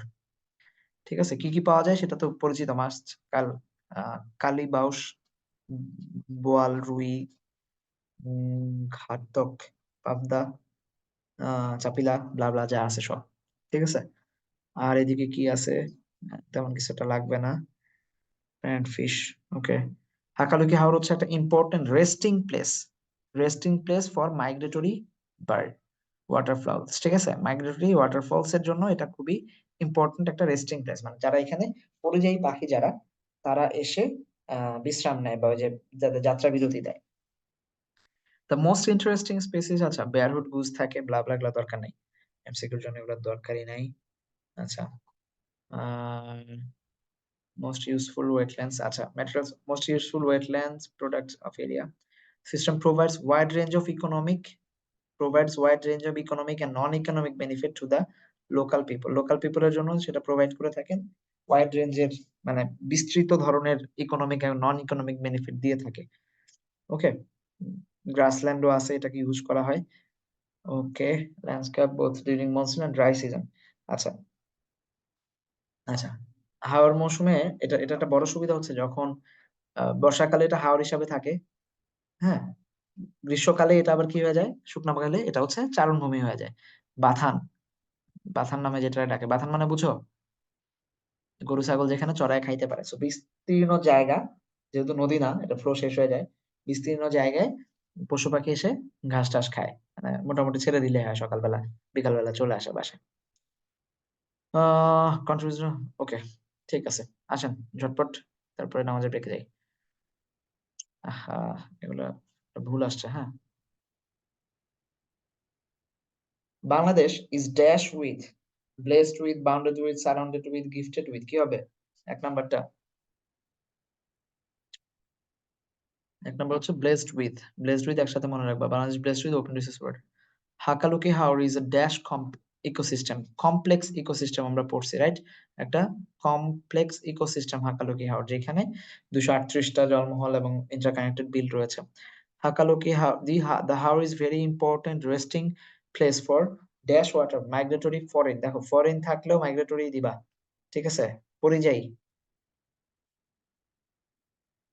আটলান্টিক, সাইবেরিয়ান, ব্লা ব্লা যাই থাক দিবা না।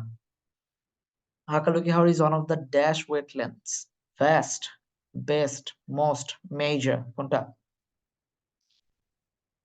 এবারে ক্লাসে তো মনোযোগ দেন নাই কেউ। মেজর ওয়েটল্যান্ডস, হ্যাঁ যাই উপরে দেখায় আসি, দাগ দিছিলাম যে,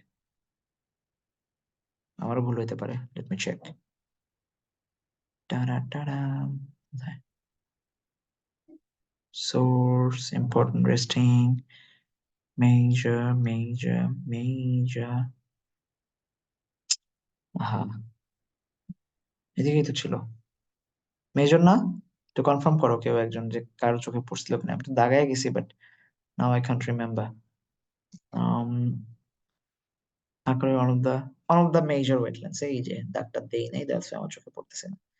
one of the major wetlands এ দাগ দিছি, বাট মেজরে দাগ দিই। ওকে, একদম প্রথম লাইনে। ঠিক আছে, এই প্রশ্ন, Hakaluki house false under dash administrative district, সম্ভবত দুইটা, ওই যে which is not synonym of tributary. আচ্ছা, সিনোনিম অফ ট্রিবিউটারি, আচ্ছা সিনোনিম না, এটা হবে হচ্ছে which is the synonym, কোনটা সিনোনিম বলেন? প্রশ্ন কি ভুল সেট করলাম?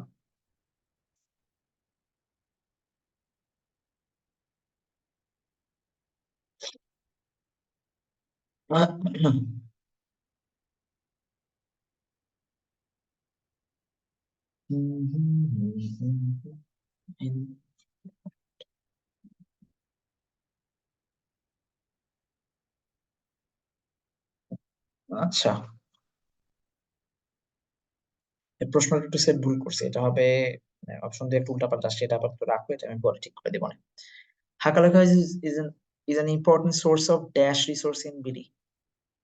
বিডির কোনটা অ্যাফ্লুয়েন্ট, মানে অ্যাফ্লুয়েন্টও যায়, ইনফ্লুয়েন্টও তাই বসে, মানে উপনদী হিসাবেই বসে। হাকালুকি হাওরের কোনটা? ফিশারিজ এর, রাইট, মৎস্যের সন্ধান দেয়। The Howard system dash wide range of dash non-economic, আচ্ছা এখানে তো ইকোনমিক হবে এক নাম্বার, তাহলে ইকোনমিক্যাল যে দুটো আছে দুটো বাদ, ইকোনমিক থাকতেছে দুই জায়গায়, এটুকু আগে মিললো। ইকোনমিক, ইকোনমিক থেকে যদি এবার প্রশ্ন আসে আর কেউ যদি ভুল করছো, আল্লাহ এবার আমি খুঁজে বের করে মারো। দ্য হাওয়ার সিস্টেম কি করে? প্রোভাইড করে, সো প্রোভাইড না প্রোভাইডস, যেহেতু সিঙ্গুলার বি নাম্বারটা হবে, প্রোভাইডস হবে না। ওকে, ঠিক আছে ভাইয়া, সবাই নামাজের ব্রেক, এরপর আর ছোট্ট একটু পড়া আছে, এসে ইনশাল্লাহ ধরতেছি। কয় মিনিট ব্রেক দিব? 29 বাজে, 7-8 মিনিটের বেশি লাগার কথা না, মাগরিবের আগে শেষ করব।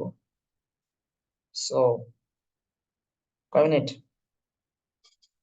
রিমি? 10 মিনিট অনেক বেশি হয়, 7 মিনিট নাও, হ্যাঁ নামাজ পর 7 মিনিট, 7 মিনিট নামাজ ব্রেক, নামাজের ব্রেক 7 মিনিট। ওকে, 37-এ আসবেন সবাই, আমি 37-এ চলে আসবেন ইনশাআল্লাহ।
ওকে, নিশ্চয় সবাই, আশা করি আমার শেষ অনেকেরই। ওকে,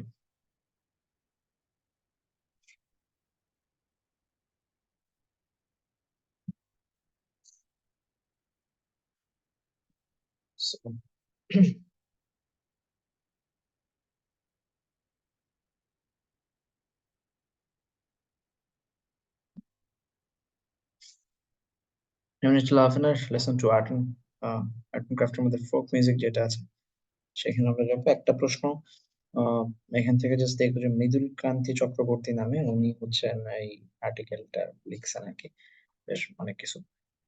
তো ফোক মিউজিক কাকে বলে? Folk music consist of song and music of community that are not influenced by any sophisticated musical rules or any standard musical style. আচ্ছা, একটু বিস্তৃত। এমন কিছু সং যেগুলা মিউজিকের ধরন, যেগুলো একটা কমিউনিটি, নির্দিষ্ট কমিউনিটি থাকবে, তারা খুব বেশি ইনফ্লুয়েন্সড হবে না সফিস্টিকেটেড মিউজিক্যাল রুলস, মিউজিকের যেসব রিফাইন্ড রুলস থাকে, যেগুলো একদম স্বতঃসিদ্ধ যে নিয়ম থাকে, যে অমুক অমুক টোনে যাইতে হবে, এত মিলাইতে হবে, এই এই অন্তরের পরে এটা আসবে এটা আসবে, তাল লয় এত মিলতাইতে হয় না। Any standard of musical styles, যে কোনো স্ট্যান্ডার্ডে তুমি যেটাই ফেলো না কেন সেই জিনিসটা যাবে না। সেই ধরনের একটা কমিউনিটির, যে কোনো একটা নির্দিষ্ট কমিউনিটির মিউজিকটাকে আমরা ফোক মিউজিক বলে থাকি। Bangladesh has a heritage of rich folk music which includes both religious and secular song. সেটা রিলিজিয়াসও হইতে পারে, সেকুলার হইতে পারে, ধর্মনিরপেক্ষ বা ধর্মভিত্তিক যে কোনো ধরনের সঙ্গে বাংলাদেশের এই হেরিটেজটা আছে, একটা ঐতিহ্য রয়েছে ফোক মিউজিকের উপরে। আচ্ছা, folk music may be described as music of the ancient time that sprung from the heart of community, যেটা একটা একটা নির্দিষ্ট কমিউনিটির, যে কোনো একটা community, it could be like, কি বলবো এটারে, যে এনশিয়েন্ট বলতে কত এনশিয়েন্ট আমরা যাইতে পারি, মানে যতটুকু আমাদের আমাদের তো সাহিত্য শুরু হয়েছে ধরো 650, 650 সেখান থেকে 1400 পর্যন্ত মোটামুটি, মানে হাতড়াইতে হাতড়াইতেই গেছে, দুই একটা পুস্তক বা বই টই হাবি যাবি নি, ঠিক আছে। সেইখান থেকে মোটামুটি আমরা মধ্যযুগের পরে এসে লোকসঙ্গীতের যে ব্যাপারগুলো আস্তে আস্তে 1800 বা 1700 শেষ দিকে যে আমরা এই যেগুলো পাচ্ছি সেখান থেকে শুরু হচ্ছে। তাও তো ইটস বিন 350 বা 400 বছর, একটা বড় ইতিহাস। এই জায়গাটা আমরা দেখবো যে এই যে মানে একটু ধরো,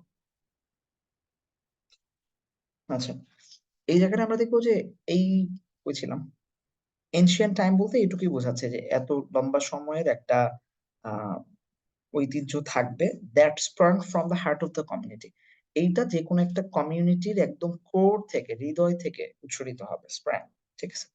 based on the natural style of expression influenced by the rules of classical music and modern popular song, যেটা তাদের ন্যাচারাল স্টাইলটা থাকবে, তাদের এক্সপ্রেশনের, তাদের অভিব্যক্তি প্রকাশের যে ন্যাচারাল স্টাইল, সেই ওয়েটা এখানে ফলপ্রসূ হবে, এবং কিছুটা মডার্ন পপুলার সং বা ক্লাসিক্যাল মিউজিক দিয়ে আনইনফ্লুয়েন্সড থাকবে, কোনোভাবেই সেটা ইনফ্লুয়েন্সড হবে না, আনইনফ্লুয়েন্সড থাকবে, যেটা শুরুতেই বললো, যেটা কোনোভাবেই ইনফ্লুয়েন্সড হয় না।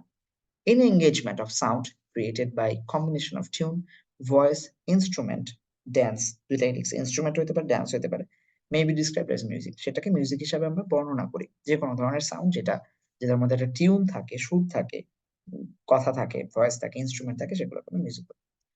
Folk music is the combination of song, tune, dance that originate from the traditional culture, from ordinary people, the folk. This is the word যেটা হচ্ছে আমাদের এখানে আলোচনার বিষয়, যে ফোক ওয়ার্ডটা থেকে হচ্ছে এত কিছু। ফোক, এই যে ওয়ার্ডটা বললাম, এই যে অর্ডিনারি লোকদেরকে মূলত বলা হয় ফোক, ঠিক আছে।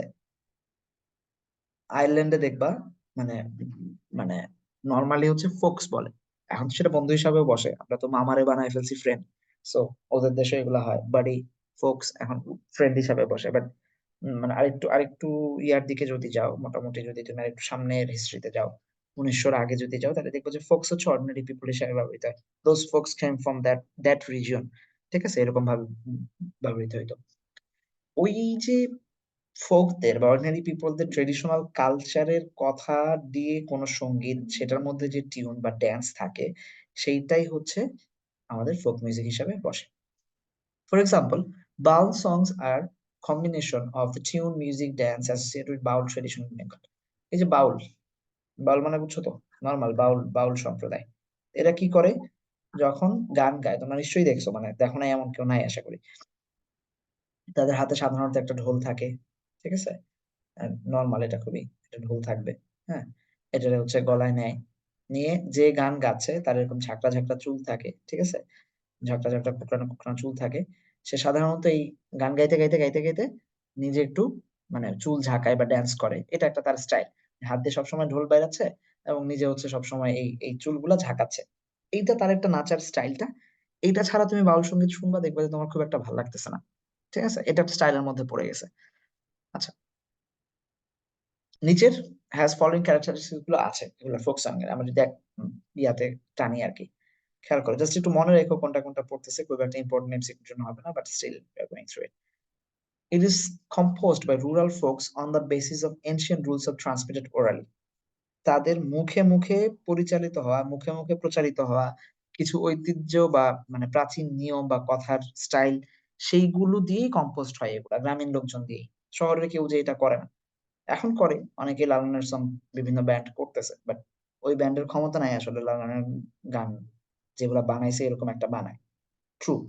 কারণ আমি একটা কথা সবসময় বলি, তোমাদের খবরের আগে বলছি, একটা নর্মাল গান, ওরে নীল দরিয়া, ঠিক আছে, আমি প্রায়ই বলি এই কথাটা যখনই আহ, গানের প্রসঙ্গ ওঠে, সেটা হচ্ছে যে বাংলাদেশে আরেকবার নজরুল বা রবীন্দ্রনাথ জন্মায় যাইতেই পারে, সম্ভব হইলে, মানে মেধার দিক থেকে। আর একটা হুমায়ুন আহমেদ জন্মানো যে কোনো 1-2 ব্যাপার, বাট এই ওরে নীল দরিয়ার মতো একটা গান জন্মানো খুব কঠিন হবে। কারণ আমাদের বাচ্চা কাচ্চা এখন দরিয়ার পাশে যে বসেই না, মানে নদী নদী মাতৃক চিন্তা ভাবনা গুলো নাই তাদের, সারা বসে বসে বসে আমি দেখছি যশোরে, ধরো গ্রামে গেছি সাকিবদের এখানে একসময়, যে দেখলাম যে ওর কাজিন টাজিন যেগুলো আছে, মামাতো ভাই ছোট ছোট, নদীর পাশে আড্ডা মারে। আমি ভাবছি বাহ ভালো তো, কিন্তু আড্ডা মারতে যেয়ে দেখলাম যে আসলে তারা ফ্রি ফায়ার খেলে, ক্ল্যাশ অফ ক্ল্যান্স খেলে, বা অন্যান্য গেমস খেলতেছে, বা যে কোনো লুডো খেলতেছে বসে বসে মোবাইলে। সো নদীর সৌন্দর্য উপভোগ করার মানসিকতা কমে গেছে। এই জন্য আমরা দেখবো যে ওই গ্রামীণ যে সংস্কৃতি গুলো আগে ছিল সেগুলো আর আসতেছে না। এই জন্য একটা লালনের গান বানানো খুব কঠিন, একটা নীলদরিয়া বানানো খুব কঠিন, ঠিক আছে। এটা হচ্ছে প্রথম। These ancient rules of music have not been influenced by classical or modern music. এটা আগেই বলে ফেলছি যে ক্লাসিক্যাল এবং মডার্ন মিউজিকের কোনো ইনফ্লুয়েন্স সেখানে থাকবে না। Folk songs may be sung in groups or individually, সেটা গ্রুপেও গাওয়া যেতে পারে, ইন্ডিভিজুয়ালিও গাওয়া যেতে পারে, ঠিক আছে, it can be both, either in groups or individual. আচ্ছা, ফোক সংস মিউজিক আচ্ছা গেল। No regular practice is required for folk music. Folk মিউজিকের জন্য আলাদা কোনো রেগুলার প্র্যাকটিস দরকার হয় না, ঠিক আছে। It is composed by and performed by illiterate and semi-literate. এইটা হচ্ছে সবচেয়ে বড় ব্যাপার। তোমরা লালন শাহের মাজারে গেছো কেউ? কুষ্টিয়াতে বাড়ি যাদের আছে তারা তো কাছাকাছি, বাট এমনিতে আর কেউ গেছো লালন শাহের মাজারে, দু একজন তোমাদের মধ্যে কেউ? মরে গেছো? মরে হাত তুলো তো।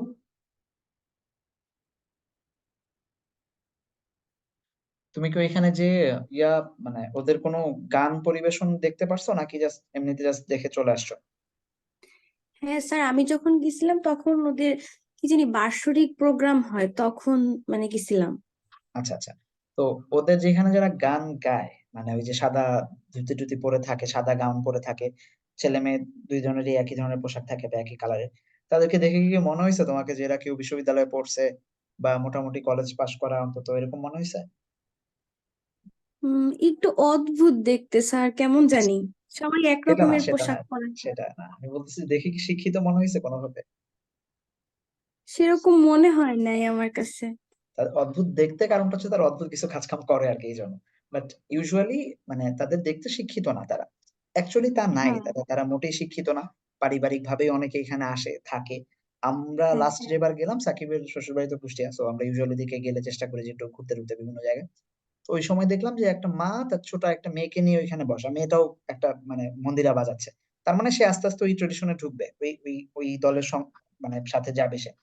কোন একজন হ্যাঁ, হয়তো তার ছেলে আছে আর একটা বড়, সে বসা এখানে, তার মানে বাবার কাছ থেকে সে এটা পাচ্ছে। তো এটা ইউজুয়ালি যায়, তো হয় কি, এরা সবাই মোটামুটি শিক্ষিত, মানে একদমই হাতে গোনা শিক্ষিত, মানে কোন রকম হয়তো 4, 5, 6, 7, 8 পাস করছে, কিংবা মানে সেমি লিটারেটেড কিংবা একদম ইলিটারেটেড। স্টিল তুমি দেখবা যে তাদের উচ্চারণের মধ্যে কোনো ভুল নাই। তারা যখন গাচ্ছে কোনো জায়গায় তাদের তাল লয় কাটতেছে না, কোনো জায়গায় মিউজিক মিস হচ্ছে না। যেখানে আমাদের বাচ্চা কাচ্চারা মিউজিক শেখানোর জন্য মোটামুটি বাপ মা মানে যারা মিউজিক ফ্যামিলিতে মিউজিক শেখে আর কি, টিচার ধরে ধরে প্রতি মাসে মাসে টাকা দিয়ে শেখায়, ঠিক আছে? সো আলটিমেটলি হ্যাঁ, লিটারেটেড কিংবা ইলিটারেটেড মানুষজনও একটা ট্রেডিশনকে এত বছর ধরে, প্রায় বছর 200-300 বছর ধরে ধরে রাখছে নানান ভাবে, ঠিক আছে? জি স্যার। ওকে, থ্যাংক ইউ ভাই। তো এটা গেল যে সেমি লিটারেট বা লিটারেট পিপল। কুদ্দুস বয়াতিরা তোমরা অনেকেই চিনো, আমাদের ব্রো। কুদ্দুস বয়াতির সাথে আমার একবার ক্যাম্পাস লাইফে দেখা হয়েছিল, হেভি চিল্ড পাবলিক, ঠিক আছে? তারপরে তো হচ্ছে ওই যে ইয়ার সাথে প্রিয়মের সাথে কি প্রীতমের সাথে তো হচ্ছে ইয়া করলো যে ডিজিটাল বয়াতি করলো। কুদ্দুস বয়াতিদের দেখবা মানে বয়াতি যারা আছে নরমালি ওই একই ধরনের ভাষা তাদের থাকে, তাদের মতো ওই যে আহ কি বলে এটা গ্রামীণ যে ভাষাগুলা তাদের ভাওয়াইয়া বা ভাটিয়ালি যেগুলা গায়, কিন্তু তাদের কথার মধ্যে বা ইয়ার মধ্যে আমি আসতেছি একটু পরে যে ক্যারেক্টারিস্টিক্স গুলা কেমন। সো আলটিমেটলি তাদের লিটারেট বা লিটারেট পিপল হয়। It is a spontaneous expression of feeling and thoughts in easy language. ল্যাঙ্গুয়েজটা খুব ইজি হয়, লোকাল ডায়ালেক্ট থাকে, আঞ্চলিক ইয়া থাকবে এবং সিম্পল টিউনের মধ্যে থাকে। ওই একতারা বা দোতারা দিয়েই ট্যাং ট্যাং ট্যাং ট্যাং ট্যাং ট্যাং সাপোজ মানে এরকম তোমরা ইউটিউব দেখলেই দেখবা যে একই ধরনের টোনে গানগুলা হচ্ছে, but different in thoughts and ideas. Both words and tune are appealing, কিন্তু আলটিমেটলি এগুলো মনে হবে যে খুবই আপিলিং, খুবই আপিলিং মনে হবে, যেগুলা মানে আমাদের মধ্যে একটা অন্য ধরনের ইয়া যোগ আছে। অ্যাপিলিং এর ভালো ইয়া কি বলে বাংলা কি?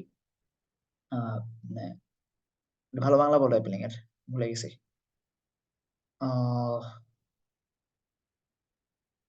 অ্যাপিলিং এর ভালো বাংলা কি? মানে বুঝি- টানে, টান থাকে এরকম, মানে কিন্তু আমি ভালো বাংলা বলতে পারতেছি না এক্স্যাক্টলি মিনিং ওয়াইজ। আকর্ষণ, আকর্ষণ আবেদন সৃষ্টি করে বা আকর্ষণ তৈরি করে, এক্স্যাক্টলি, ভেরি গুড। আকর্ষণ বা আবেদনকারী, এক্স্যাক্টলি, থ্যাংক ইউ। সো ওই জায়গা থেকে আমরা দেখবো যে গানগুলো ওইরকম। ওরে নীল দরিয়া আমাদের যে ভাষায় মানে কিছু হইলো এটা এরকম গানের লাইন, বাট তুমি যখন ভিতরে ঢুকবা তুমি দেখবা যে একটা কিছুর মধ্যে তুমি ভেসে যাচ্ছ, তোমার মধ্যে কোনো কন্ট্রোল নাই, কোনো একটা কিছুর মোহে। এই আইডিয়াটা দেয়। আর তারপর দেখবা যে তোমার লাইফের প্রত্যেকটা জায়গাটা রিলেটেড। পড়তে বসো, পড়তে পারো না, ফোনের দিকে যাইতে মন চায়, ঠিক আছে? বা অন্য যে কোনো একটা কিছু আমরা কনসেন্ট্রেশন ব্রেক হয়ে যাচ্ছে কোনো না কোনো ভাবে, এই জিনিসগুলা। Despite it's universal appeal, it uses local dialect.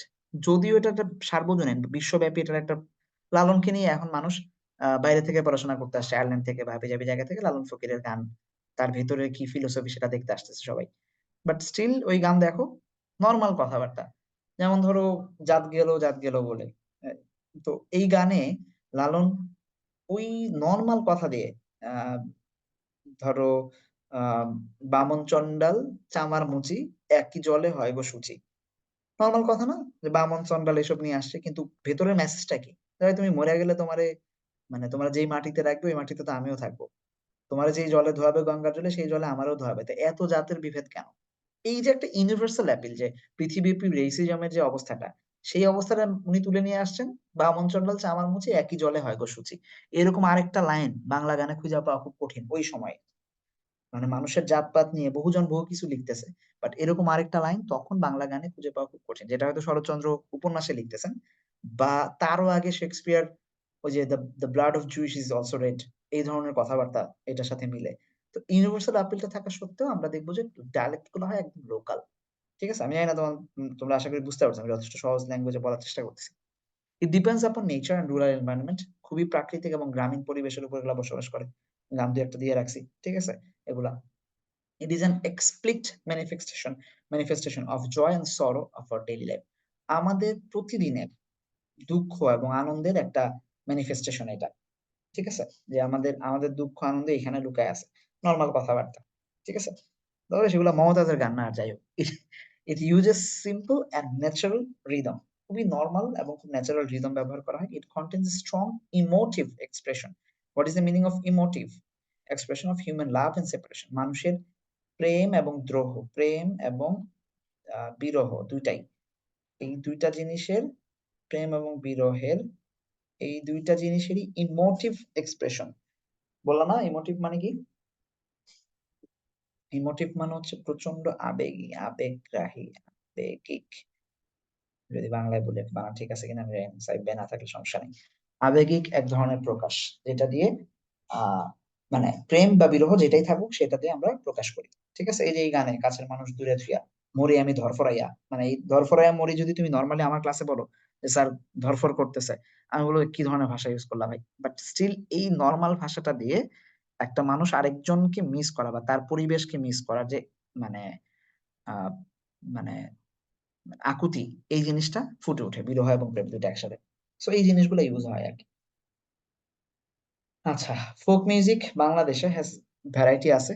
Song গুলা কম্পোজড হয় কালচারাল ফেস্টিভ্যাল ভিউজ এবং লাইফে natural beauty and rivers canals, river and লাইফে। ওই যে আগের লাইনে আগের ইয়াতে পড়ে আসছে যে বাংলাদেশের জীববৈচিত্র্যে, সংস্কৃতিতে, সাহিত্যে নদী থাকবেই থাকবে। ঠিক আছে। আচ্ছা, আহ, এগুলা কিভাবে মানুষের দারিদ্র এবং ম্যাটেরিয়াল ওয়ার্ল্ড এবং সুপার ন্যাচারাল ওয়ার্ল্ড চলে আসে। ইনইকুয়ালিটি, ইনইকুয়ালিটির ক্ষেত্রে আমি যেটা বললাম লালনের গান যেটা আছে জাত গেল বলে, এখানে ইনইকুয়ালিটি প্রকাশ পাইছে জাত গেল, জাত গেল বলে। এখানে ইনইকুয়ালিটির সবচেয়ে বড় প্রমাণ বাংলা সাহিত্যের, মানে যত ফোক গান আছে তার মধ্যে এটার মধ্যে সবচেয়ে বড়। আর এর বাইরে আমরা দেখবো যে ম্যাটেরিয়াল এবং সুপার ন্যাচারাল ওয়ার্ল্ড নিয়েও কথা বলা হয়।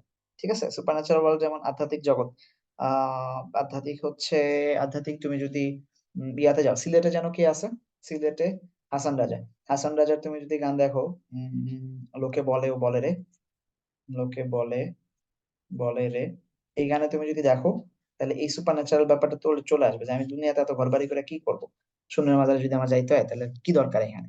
ঠিক আছে, এই আর ম্যাটেরিয়াল ওয়ার্ল্ডেরও তো কিছু কিছু থাকেই, এগুলো তো সবকিছুতেই প্রেম হাবিজাবি নিয়ে যা লেখা হবে সেগুলো material world. Mystical songs have been composed using metaphors of river and boat.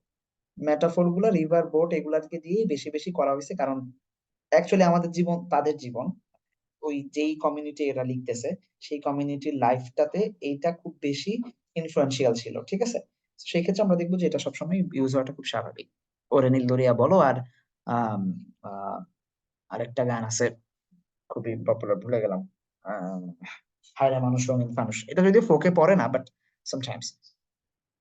Since the country is basically riverine, the Vatieli form as an important, the Vatieli form is an important, আচ্ছা এইখানে বোধহয় full stop, এইখানে কমা এখানে full stop, তারপরে এখানে এটা হওয়ার কথা। The Vatieli form is for music. Nature plays a role in providing the content of rhythm of folk music. Folk music এর মানে নেচারটা সবসময় দেখবো যে ফোক মিউজিককে খুব মানে প্রভাবিত করে। কিভাবে এই ভ্যারিটা হয়, কিভাবে রিজিয়ন টু রিজিয়ন, একটা একটা জায়গায় হয়তো বর্ষা মানে পানি টানি বেশি, সেই জায়গায় পানি নিয়ে, নদী নিয়ে গান গাওয়া হয়। ঠিক আছে, আমি ছোটবেলায় হচ্ছে বিটিভিতে ফোক সং থাকতো, মানে আমি কার্টুন দেখতাম, কার্টুন দেখার আগের অনুষ্ঠানটা হয়তো হচ্ছে আমি জুমানজি দেখতাম প্রচুর স্কুল থেকে ফিরে, 5-6 যখন পড়ি, মানে স্কুল শেষে 3টার দিকে বোধহয় জুমানজি হয়তো, 3টা বা 3:30, আর 2:30 থেকে হচ্ছে এই ফোক সং চলতো। ঠিক আছে, তখন হচ্ছে এই যে সর্বনাশা পদ্মা নদী, হ্যাঁ, আরো কি কি গান ছিল। তো পদ্মা নদী কারা গাবে? চাঁদপুরের মানুষজন যারা, বরিশালের মানুষজন যারা, এরা হচ্ছে নদী টদী নিয়ে গান বেশি গাচ্ছে। আবার তুমি যদি খরা টরা হাবিজাবি অন্যান্য মরুভূমির মতো বন্ধুর মন, বন্ধুর পাশার মন, তখন দেখবা যে এটা এগুলো হচ্ছে আবার ওই বাংলাদেশের অন্যান্য পার্ট যেগুলো উত্তরবঙ্গের যেগুলো আছে এই ধরনের কথাবার্তা বেশি হয়। সো আলটিমেটলি আমরা দেখবো যে নর্দার্ন সাইডটাতে হচ্ছে ভাওয়াইয়া চলে, ইস্টার্ন সাইডে ভাটিয়ালি চলে, এবং সাউদার্ন সাইডে বাউল সং বেশি, এশিয়ায় যে জোন গুলাতে এগুলো হচ্ছে মানে ইয়া চলতো, বাউল সং বেশি প্রসিদ্ধ ছিল। সো এই নেচার সামহাউ এভরি টাইম এই ইয়ার উপরে দেখবো যে আমরা খুবই ইনফ্লুয়েন্সিয়াল ছিল। The culture and lifestyle of different ethnic minorities such as Chakmas, Manipuris, Sawtal, Tripura have also influenced folk music. তোমরা কেউ উপজাতিদের কোনো ইয়া পারো, মানে ক্ষুদ্র নৃগোষ্ঠীদের কি বলে এটাকে, কোনো গান টান? আমি একটা গান মনে পড়ে আমার, যে উত্তম পেখম মেঘে মেঘে কি যেন একটা গান ছিল, খুবই সুন্দর, মানে ওই নেচার নিয়েই। এইগুলো আস্তে আস্তে বাংলাদেশে বাংলার কালচারে ঢুকে গেছে। Their interaction with Bengalis culture and lifestyle over the years uh, has been clearly reflected in the richness of our folk music. গেল, folk songs may be sung individually or in chorus. Chorus মানে হচ্ছে দলগত ভাবে যখন গান গায় তখন দেখবা যে কোরাস গায়, কি লিখতেছি, দলগত। ঠিক আছে, পরিবেশনা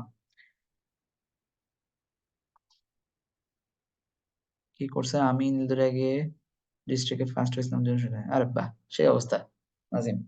ঠিক আছে, ফোক সং, আচ্ছা, সং ইন্ডিভিজুয়ালি ইনক্লুড বাউল, ভাটিয়ালি, মুর্শিদি, মারফতি, এগুলো হচ্ছে ইন্ডিভিজুয়ালি গায়, ঠিক আছে, ইন্ডিভিজুয়ালি। আচ্ছা, আর আর অন্যান্য গুলা কোরাস ইনক্লুড করে কবি গান, লেটো, আকলাপ, গম্ভীরা, এইগুলা, ঠিক আছে।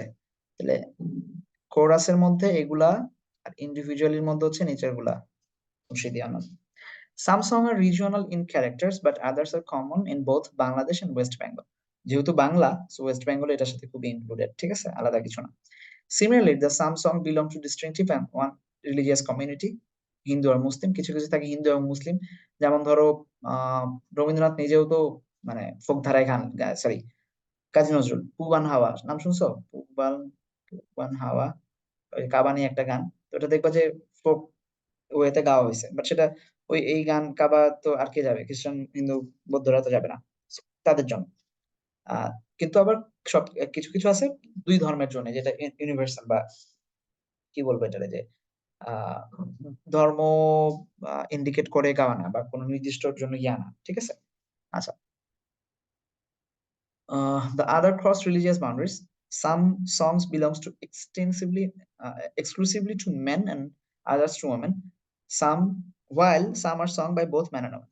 কিছু কিছু আছে যে দুইটা একসাথেই গাওয়া হয়, আর কিছু কিছু মেয়েরা আলাদা গায়, ছেলেরা আলাদা গায়।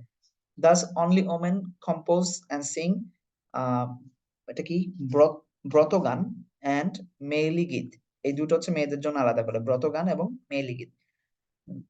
ওই যে ওদের কি জানি নাম থাকে, আমি ভুলে গেছি, টিভিতেই দেখতাম ছোটবেলায়, আহ কি কি জানি, কাঙ্গালি টাঙ্গালি কি নাম জানি ছিল। Both men and women participated in old practice of roof beating song that are sung beating down and farming rooftop. আচ্ছা, চালা ছাদ, মানে ঘরের ছাদ দেওয়ার সময় একসাথে এই গান টান গেয়ে, মানে ছাদের কাজ করা হয়তো, তখন একসাথে গান গেয়ে যেত, সেটা রুফ বিটিং, ছাদ পেটানো গান বলা হতো এটাকে, ঠিক আছে। খুব ছোটবেলায় বোধহয় আমি একবার আমাদের এলাকায় এরকম দেখছিলাম যে নতুন ঘর করছে, সেজন্য আলাদা করে বয়াতিদের ভাড়া করে নিয়ে এসে গান গাওয়াইছে। আর বড় হয়ে দেখছে হচ্ছে যে সাকিব ভাইয়া কাওয়ালির খুব ফ্যান, তখন হচ্ছে আমার অনেক আঙ্কেল জন্য একবার কাওয়ালির অ্যারেঞ্জ করছিল তার প্রোগ্রামে। আচ্ছা, স্পেলিং গুলা দেখেন, অ্যাকম্পানিমেন্ট, সুপারন্যাচারাল, রিদমস, কোরাস, এই কয়েকটা নতুন পাইছি আজকে, প্রিপারেশন যা আছে আছে। Folk music consist dash in of on, কি হবে ঝটপট, consist of. Folk music consists of song music community that are not influenced by sophisticated মানে কি বলছিলাম, sophisticated, কোন স্বতঃসিদ্ধ, পরিশুদ্ধ, refined, okay. Synonym of mystical মানে কি, মিস্টিক্যাল মানে বাংলায় হচ্ছে রহস্যময়, রহস্যময়, তো রহস্যময় হলে normal, usual, adorned, actually spiritual. Spiritual মানে রহস্যময়, আধ্যাত্মিক একই, যেটা আধ্যাত্মিক, আধ্যাত্মিক মানে হচ্ছে ওই জিনিসটা আসলে এখনো রহস্য কুল কিনারা করা যায় নাই, সেটাই আধ্যাত্মিক, দ্যাটস ওয়াই, ঠিক আছে, গুড। তারপরে আসেন number 4, who is the best known, who is best known as an icon of the Baul tradition in Bengal. বাংলাদেশে বাউল ট্রেডিশনের আইকন হিসেবে কে পরিচিত? Lalon Fakir, Kazi Nazrul Islam, Sheikh Mujib, Rabindranath Thakur. Lalon Shah did not receive any dash, formal education ছিল না তার, যদিও লালনের টপিক পড়াই নেই, প্রশ্নটা চলে আসছে, বাট ছিল না আলটিমেটলি, তাদের কোনো, এদের সবারই থাকে না সেই জায়গা থেকে, যেহেতু লিটারেট এবং সেমি লিটারেট মানুষজন দিয়ে আমরা হচ্ছে এই গানগুলো পাই, সো আলটিমেটলি ফর্মাল এডুকেশন থাকে না তাদের। Which one is antonymous to local, লোকালের সাথে অ্যান্টোনিমাস কোনটা? নেটিভ, ডোমেস্টিক, ফরেন, কলিকুয়াল, কোনটা? ঝটপট আনসার দাও।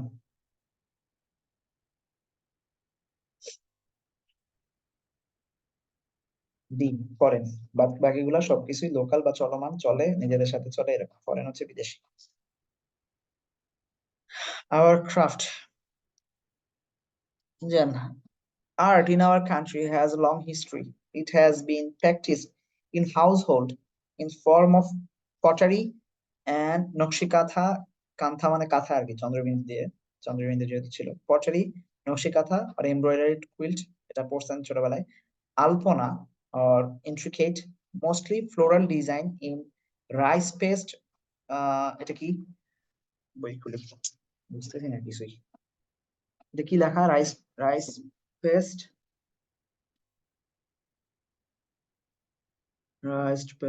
কত নাম্বার পেজ? ডন, আচ্ছা আচ্ছা, rice paste drawn on clay yard, পাইছি আমি কত পেজ নাম্বার। আচ্ছা, ইউজুয়ালি এগুলো আমরা দেখতাম যে ওই ছোট ছোট মাটির মানে পাটাপুতা হাবিজাবি যা যা ছিল এখানে সুন্দর সুন্দর সুন্দর সুন্দর করে চাল দিয়ে, হ্যাঁ, বিভিন্ন ফুল টুল হাবিজাবি হাবিজাবি বানানো হইতো, এইটা একটা ওয়ে, হ্যাঁ। বা ছোট ছোট পাতিলের মধ্যে আমরা দেখতাম যে এরকম ভাবে বানানো হইতো। এটা হচ্ছে তখনকার ইয়া ছিল যে চাল দিয়ে এরকম করে করে সুন্দর করে আহ ফুল আঁকাইতো আর কি, চাল বিছায় মানে ধান বিছায় এরকম। এন্ড শখের হাড়ি, যেটা বললাম যে শখের হাড়িতে আলপনা করা হতো। পেইন্টেড আর্থান পটস, মানে এন্ড দেয়ার লিডস, ঢাকনা গুলাও উপরে যে ঢাকনা থাকতো এই ঢাকনা সহ। ওকে, দিস আর এক্সাম্পল, তোমরা মেলায় ছোটবেলায় গেলে দেখতে পারবে, তোমাদের বয়সে আশা করি এগুলা পাইছো। This are example of folk art, এগুলাই হচ্ছে আমাদের একদম গ্রামীণ ফোক আর্ট, যেগুলো ফোক শিল্প। But there another form of art which called modern art. Modern art বলতে আরেকটা আছে, which owes the origin to the Industrial Revolution in Western Europe, middle of 19th century, and uh, changes it brought in technological education, manufacturing, and communication. অন্যান্য যেসব জায়গায় change আসছে, modern art rejected traditional art form and began to create new types of artistic expression using style, technique, color, materials, and that could adequately reflects the spirit of the time, profound changes human thoughts. আচ্ছা, দেখো কোন কোন জিনিসে change আনছে, স্টাইলে change আনছে, টেকনিকে change আনছে, কালারে চেঞ্জ আনছে, ম্যাটেরিয়াল চেঞ্জ আনছে। আমরা সারা জীবন বা একদম প্রাচীন কাল থেকে প্রাচীন একটা চিন্তা ভাবনা হচ্ছে যে ফ্লোরাল থাকতে হবে সবকিছু, এটা ফুল না আঁকাইলে এটা কিছু হইলো, একটা ডিজাইন করলাম, ঠিক আছে, ফুল না থাকলে তো হইলো না। তখন এই জায়গাগুলা যে একটা শার্ট, ধরো একটা গেঞ্জি তুমি পরলা, গেঞ্জি কেমনে আঁকায়, এই হলো তো একটা গেঞ্জি তুমি পরলা এবং এই গেঞ্জিতে ফ্লোরাল কিছু থাকবে না, বরং চেক চেক চেক করেও যে একটা গেঞ্জি আঁকানো যায়, এইটা মানুষ চিন্তা করতে পারতো না। বাট চিন্তাটা কিন্তু পুরানো চিন্তা, মানে নতুন কিছু না। ধরো আগের কালে পাটি বিছাইতো বা কাঁথা যে বানাইতো, একটা পাটি কিভাবে হয়, এরকম এরকম করে একটার ভিতর দিয়ে আরেকটা যে যে একটা পাটি হয়, রাইট? ছোটবেলায় বাসায় দাদুকে পাটি বানাইতে দেখতাম, ঠিক আছে, একটার ভিতর দিয়ে একটা ঢুকে পাটি হয়। এই সেম জিনিসটাই তো জাস্ট এখানে রিফ্লেকশন হয়েছে, দেখার ওয়েটা চেঞ্জ হয়েছে, আর কিছুই না। যখন ইন্ডাস্ট্রিয়াল রেভলিউশন হইলো, মানুষের হাতে এত পরিমাণে মানে জিনিসপত্র আসলো যে আস্তে আস্তে এই হিউম্যান থট গুলার একটা চেঞ্জ স্পিরিটের মধ্যে চলে আসলো। আচ্ছা, the beginning of modern art practices in our country dated from 1948, যখন great artist জয়নুল আবেদিন, যিনি help of some colleagues set up an institution of art in Dhaka, যেটা বর্তমানে fine arts university of Dhaka ইউনিভার্সিটিতে ফাইন আর্ট ডিপার্টমেন্ট নামে পরিচিত, faculty of fine art, সেটা যিনি তখন প্রতিষ্ঠা করেন। আমার প্রশ্ন হচ্ছে এইখানে জয়নুল আবেদিন আছে, জয়নুল আবেদিন স্যারের পরে হেল্প অফ সাম কলিগস মানে অ্যালং উইথ সাম কলিগস অর্থে যদি থাকে, এই সেট কেন সেটস হয় নাই, ভার্ব মানে এস বসে নাই, কোন এস বাই এস বসার কথা জয়নুল আবেদিনের সাথে, এটা আমার একটু বুঝাই দেন। অ্যালং উইথ থাকলে এখানে help of, with help of মানে অ্যালং উইথ যদি অর্থ হয়, তাহলে এখানে সেটস হওয়ার কথা না, সেটস হয় নাই কেন, কে বলতে পারবে? নাকি ভুল দেয় এখানে কোনটা? ভেরি গুড, আলামিন। কারণ এইটা ভাইয়া, আচ্ছা সাবিক না অন্য কোনো ব্যাখ্যা দেয় কিনা, কই সাবিক কই, বলো সাবিক। একটা সিদ্ধান্তে আসছে, হ্যাঁ, একটা সিদ্ধান্তে আসছে, একক, সিদ্ধান্ত। না না, আমরা কি পড়ছি, ধরো Zainul Abedin along with his friends, তাহলে এখানে সেটস হওয়ার কথা না? আমার মনে ছিল যে মানে একটা সিদ্ধান্ত নিতে না আসলে এই কারণে হয়তো স্যার বেটা, এখানে ভার্ব কোন ভার্ব, মানে ভার্ব কোন টেন্স এটা? Verb two. আমি এস বাই এস এর চিন্তাই বা করি কেন? 1948 সালে সে এটা সেট আপ করছে না, তো সেই 48 সাল থেকে এটা তো ভার্ব টু। আমার কি এখন ভার্ব টু টা এস বাই এস করার কোনো প্ল্যান দরকার আছে? ঠিক আছে, good. Acha. It began to offer art education. The institute drew together number of talented teachers and students who contributed to the development of modern art almost from scratches. একদম শূন্য থেকে একদম ইয়া থেকে শুরু করছে. But within a decade, artists were reflecting more recent trends and style in their work, such as কি বলে এটারে expressionism and abstract expressionism. এগুলা মানে আর্টের কিছু টার্ম আমি বুঝার চেষ্টা করছিলাম বাট খুব একটা বুঝি নাই। এক্সপ্রেশনিজম মানে হচ্ছে মানে ওই কি বলে এটাকে যে আহ চেহারা নিয়ে বা এক্সপ্রেশন নিয়ে এগুলা কিছু একটা আমার একটু ভালো করে পড়তে হবে, সো এটা তোমরা নিজেরা বুঝলে বুঝা নিও। এই দুইটা নিয়ে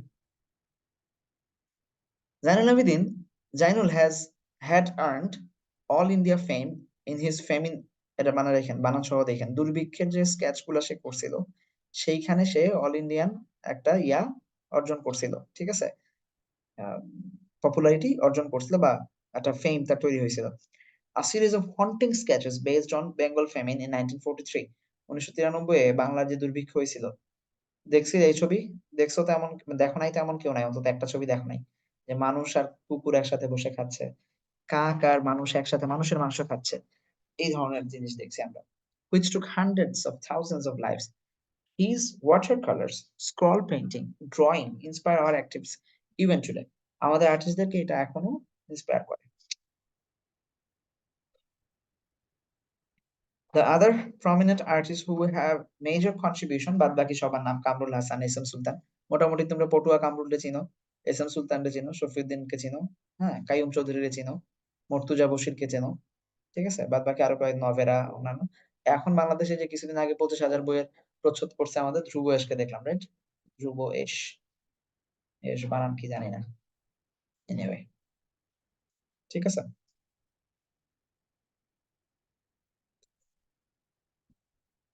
The War of Liberation and Independence of the century of the country in 1971 inspired our artists.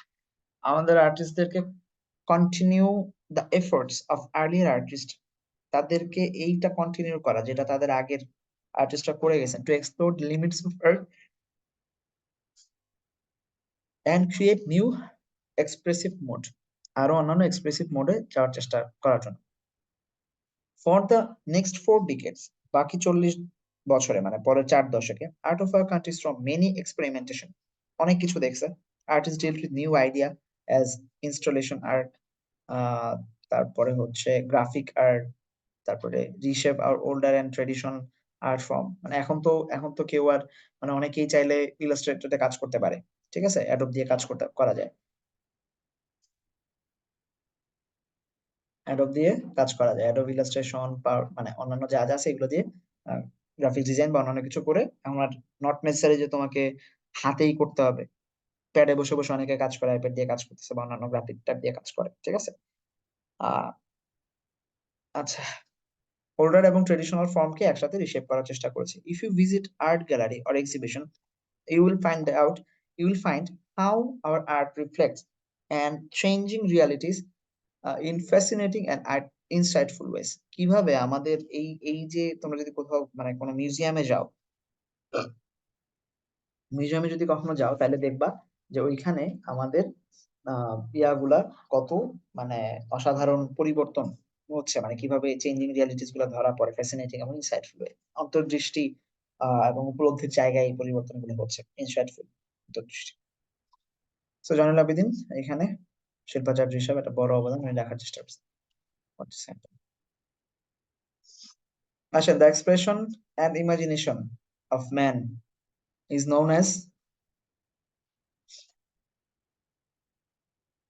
aesthetism, literature, none of art, কোনটা? আর্ট। চলো তাড়াতাড়ি শেষ করে, আমার জ্বর বাড়তেছে। the choose correct spelling কোনটা?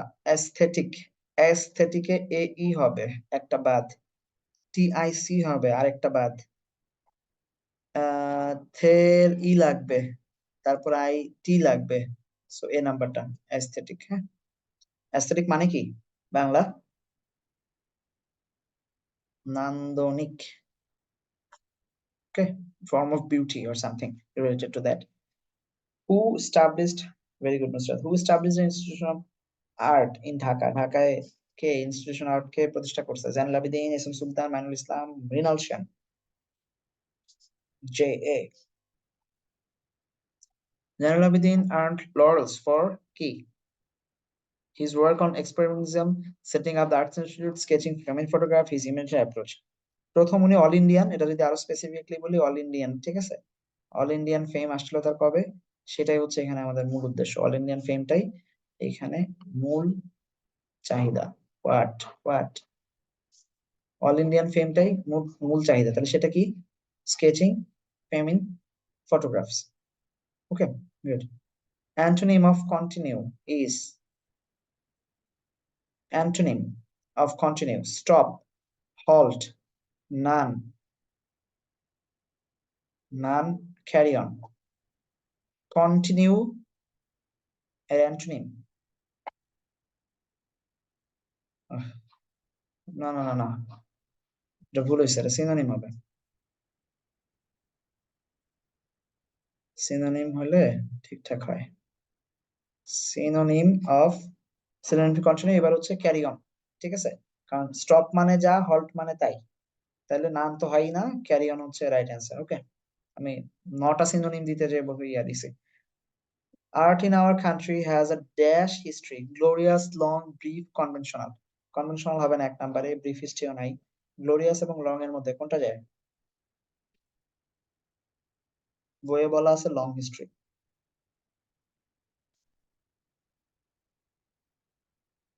প্রথম লাইন, লং হিস্ট্রি। ওকে, সো nevertheless এটা হচ্ছে বি নাম্বারটা, লং হিস্ট্রি। আচ্ছা, মিথস এন্ড লিটারেচারের মধ্যে আমি আসলে মিথস এন্ড লিটারেচার পড়াবো কিনা বুঝতেছিলাম না। হারকিউলিস আর এই দুইটা আছে, এই গল্প সারা জীবন পড়ে আসছো, কিন্তু এই দুটার আমি বোধহয় ভুলে প্রশ্ন সেট করতে ভুলে গেছি। Yep, exactly that happened. Anyway, আমি কয়েকটা এমসিকিউ দাগায় দিচ্ছি, তারপরে যখন ইয়া শেষ করাবো, মানে ওই ইয়া যখন ডাইজেস্ট যখন ফুল পড়াবো, তখন তো রিভিউ ক্লাস এটা যাবে। লিজেন্ড অফ গাজী বা গাজী পীর নামে আমরা যাকে চিনি, এটাও তোমরা বোধহয় ইয়া করার সময় পড়ছিলা, ওই তোমাদের ইন্টারমিডিয়েটে হচ্ছে আহ কি বলে এটাকে, ওই যে আরে ফ্লো চার্টের মধ্যে পড়ছিলা, ফ্লো চার্ট এবং ইয়ার মধ্যে পড়ছিলাম। আচ্ছা, according to some myths and legends, Ghazi Pir was a Muslim saint who said to have spread Islam in the parts of Bengal close to Sundarban. Sundarban এলাকাতে, সুন্দরবন মানে তাহলে হচ্ছে বাংলাদেশের কোন সাইডে পড়ে? এই সাইড দিয়ে যদি আগে, তাহলে সুন্দরবনটা হচ্ছে এইখানটাতে এসে, তার মানে এই অঞ্চলটা, বাগেরহাট, খুলনা, ঠিক আছে, খুলনা, এইসব জায়গায় হচ্ছে উনি ইসলাম প্রচার করেছিলেন। আচ্ছা, রিঅ্যারেঞ্জিং এ ছিল, ইয়া, হি ওয়াজ credited with many miracles, তাকে অনেক, তিনি অনেক মিরাকেল জানতেন, এই ক্রেডিটটা তাকে দেওয়া হয়। ফর এক্সাম্পল, ছবিটাই দেখো, হি কুড, এটা কি, বলে যাও তো, কি লেখা? হি কুড সাপোজিটলি, আচ্ছা আচ্ছা, sorry, he could সাপোজিটলি calm dangerous animals and make them docile, যে উনি ডেঞ্জারাস অ্যানিমেলদেরকে, এই যে দেখো হাসতেছে বাঘ, তার পিছনে হাম্বা হাম্বা করতেছে, ইয়া ভেড়ার মতো, তো কাম করতে পারতেন, মানে ডেঞ্জারাস এনিমেলদেরকে বশে আনতে পারতেন এবং তাদেরকে মানে একদম ডসাইল করে ফেলতেন, বাধ্য করে ফেলতেন, গৃহপালিত করে ফেলতেন। He is usually depicted in parts, মানে ওই ইয়া বুঝো, মানে পট বুঝো, পট ইউজুয়ালি হচ্ছে এই যেরকম যখন এই ইয়ার মধ্যে আলাদা করে, তোমাদের বাড়িতে আছে কিনা আমি জানি না, ছোটবেলায় আমাদের বাসায় বা চাচুদের ঘরে তারা পড়াশোনা যখন করতো, তখন দেখতাম যে একটা লম্বা স্ক্রল, ওই স্ক্রলের মধ্যে হচ্ছে বিভিন্ন বাণী আর কি। হ্যাঁ, 10টি কাজ করলে এরকম হবে, জীবনে এই 10টি উপদেশ অবশ্যই, মানে এখন তো আমরা এগুলো লাগে না, কারণ হচ্ছে আমরা প্রতিদিনই ফেসবুকে এরকম স্ক্রল আসে, দ্যাটস ওয়াই, ঠিক আছে? বাট এরকম পট বা এই পাট মানে হচ্ছে পট, মাটিতে কিংবা যে কোনো ভাবে শক্ত কাপড়ে বা অন্য যে কোনো পাতায়, এই যে তাল পাতার শাঁস কিংবা ডাব, নারিকেলের যে ডালের যে শেষের অংশ শুকায় গেলে যা হয়, ওগুলাতে খোদাই করা থাকবে, ওগুলো হচ্ছে পট, ঠিক আছে? এগুলা। তো সেই পাঠ এবং বিভিন্ন স্ক্রলে ওই স্ক্রল মানে স্ক্রল পেন্টিং এ তাকে পাওয়া যায় riding fierce looking Bengal tiger, এই যে এটা, যে এক্স্যাক্টলি এই কথাটা বলতেছে, ঠিক আছে। And snake in his hand, এই যে দেখো একটা সর্প, হ্যাঁ, নিয়ে ঘুরতেছে উনি, সারফরাজ, দেখছো? দাগ তো বোধহয় কালিতে দেখা যাচ্ছে না, এটা তো বোধহয় দেখা যায়, সর্প নিয়ে সে ঘুরতেছে।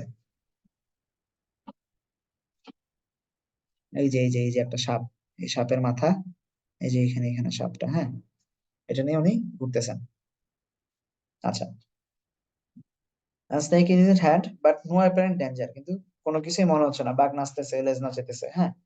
According to some stories he also uh, he also fought he also fought crocodiles who threatened the people of the region full of canals and creeks in indeed the kind of westly jungle bordering the Bay of Bengal। আচ্ছা, ওইখানে তিনি crocodile, কুমিরের সাথে মারামারি করছেন, ঠিক আছে, কুমিরের সাথেও মারামারি করেছেন, যেখানে মানুষকে থ্রেট করতে হয়তো কুমিরগুলো, সেগুলো হয়তো মারামারি সাইজ করা হয়েছে।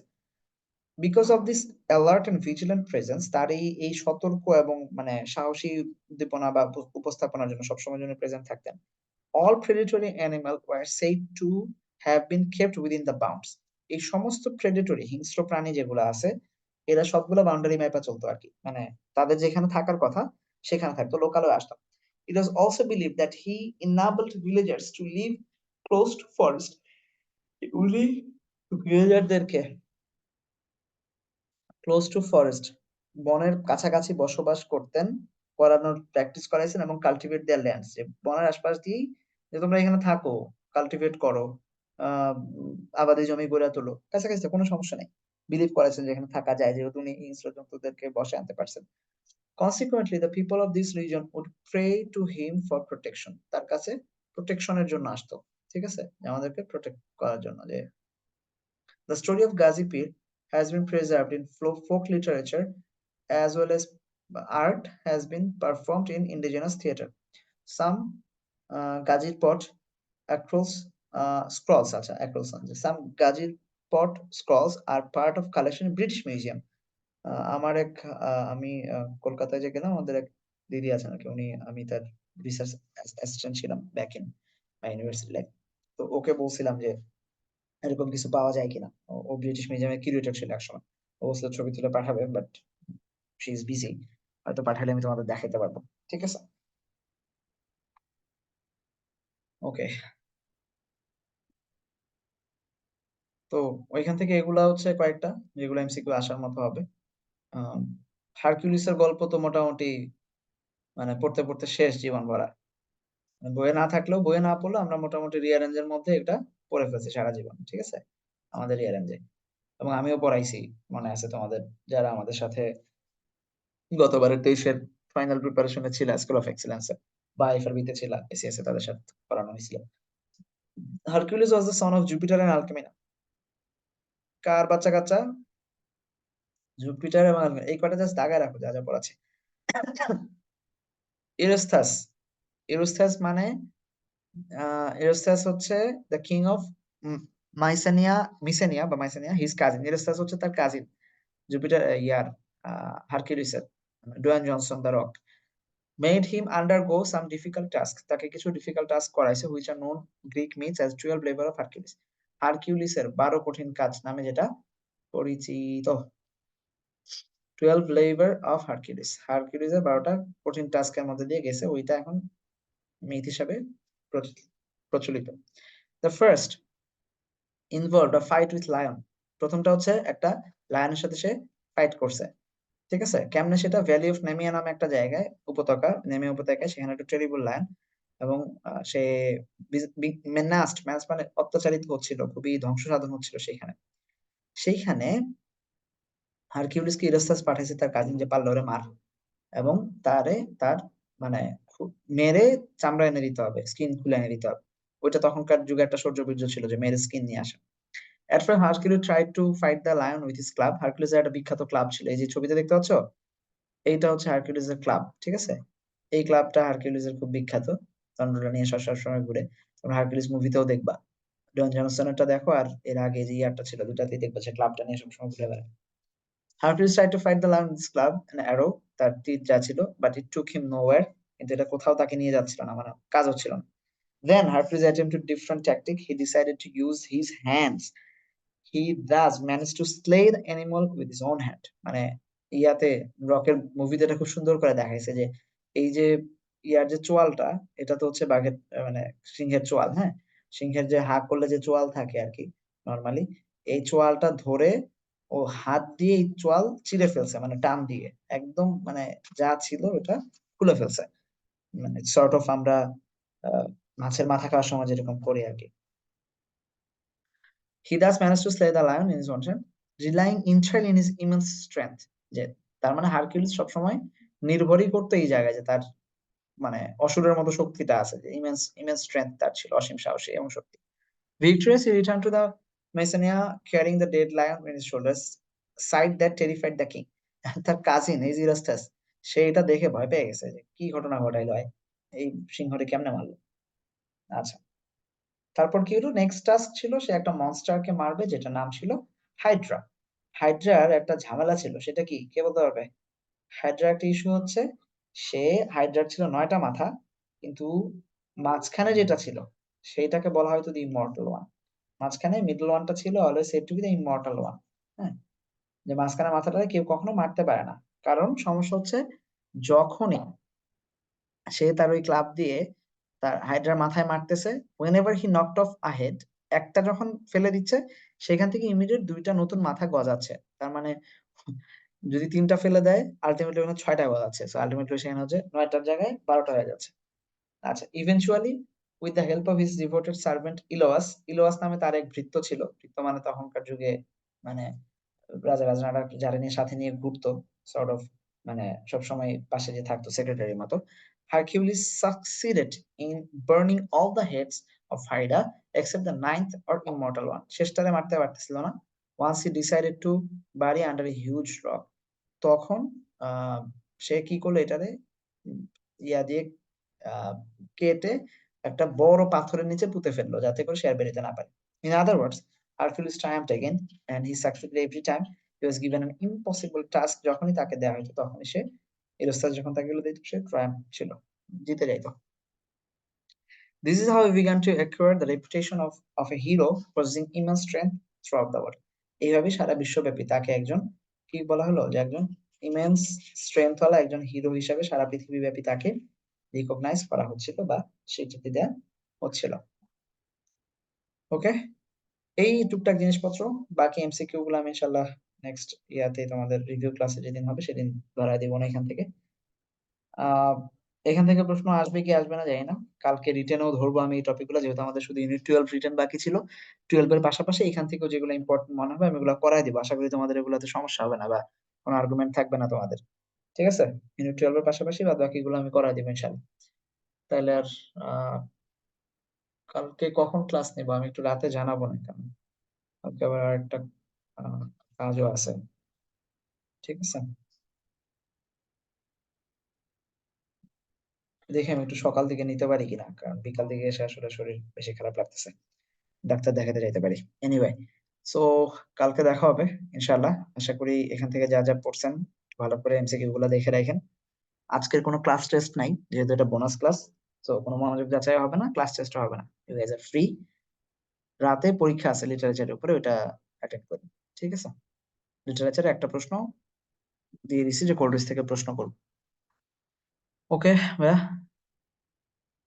আল্লাহ হাফিজ, তাহলে ভালো থাকেন, সুস্থ থাকেন, কালকে দেখা হচ্ছে। আসসালামু আলাইকুম।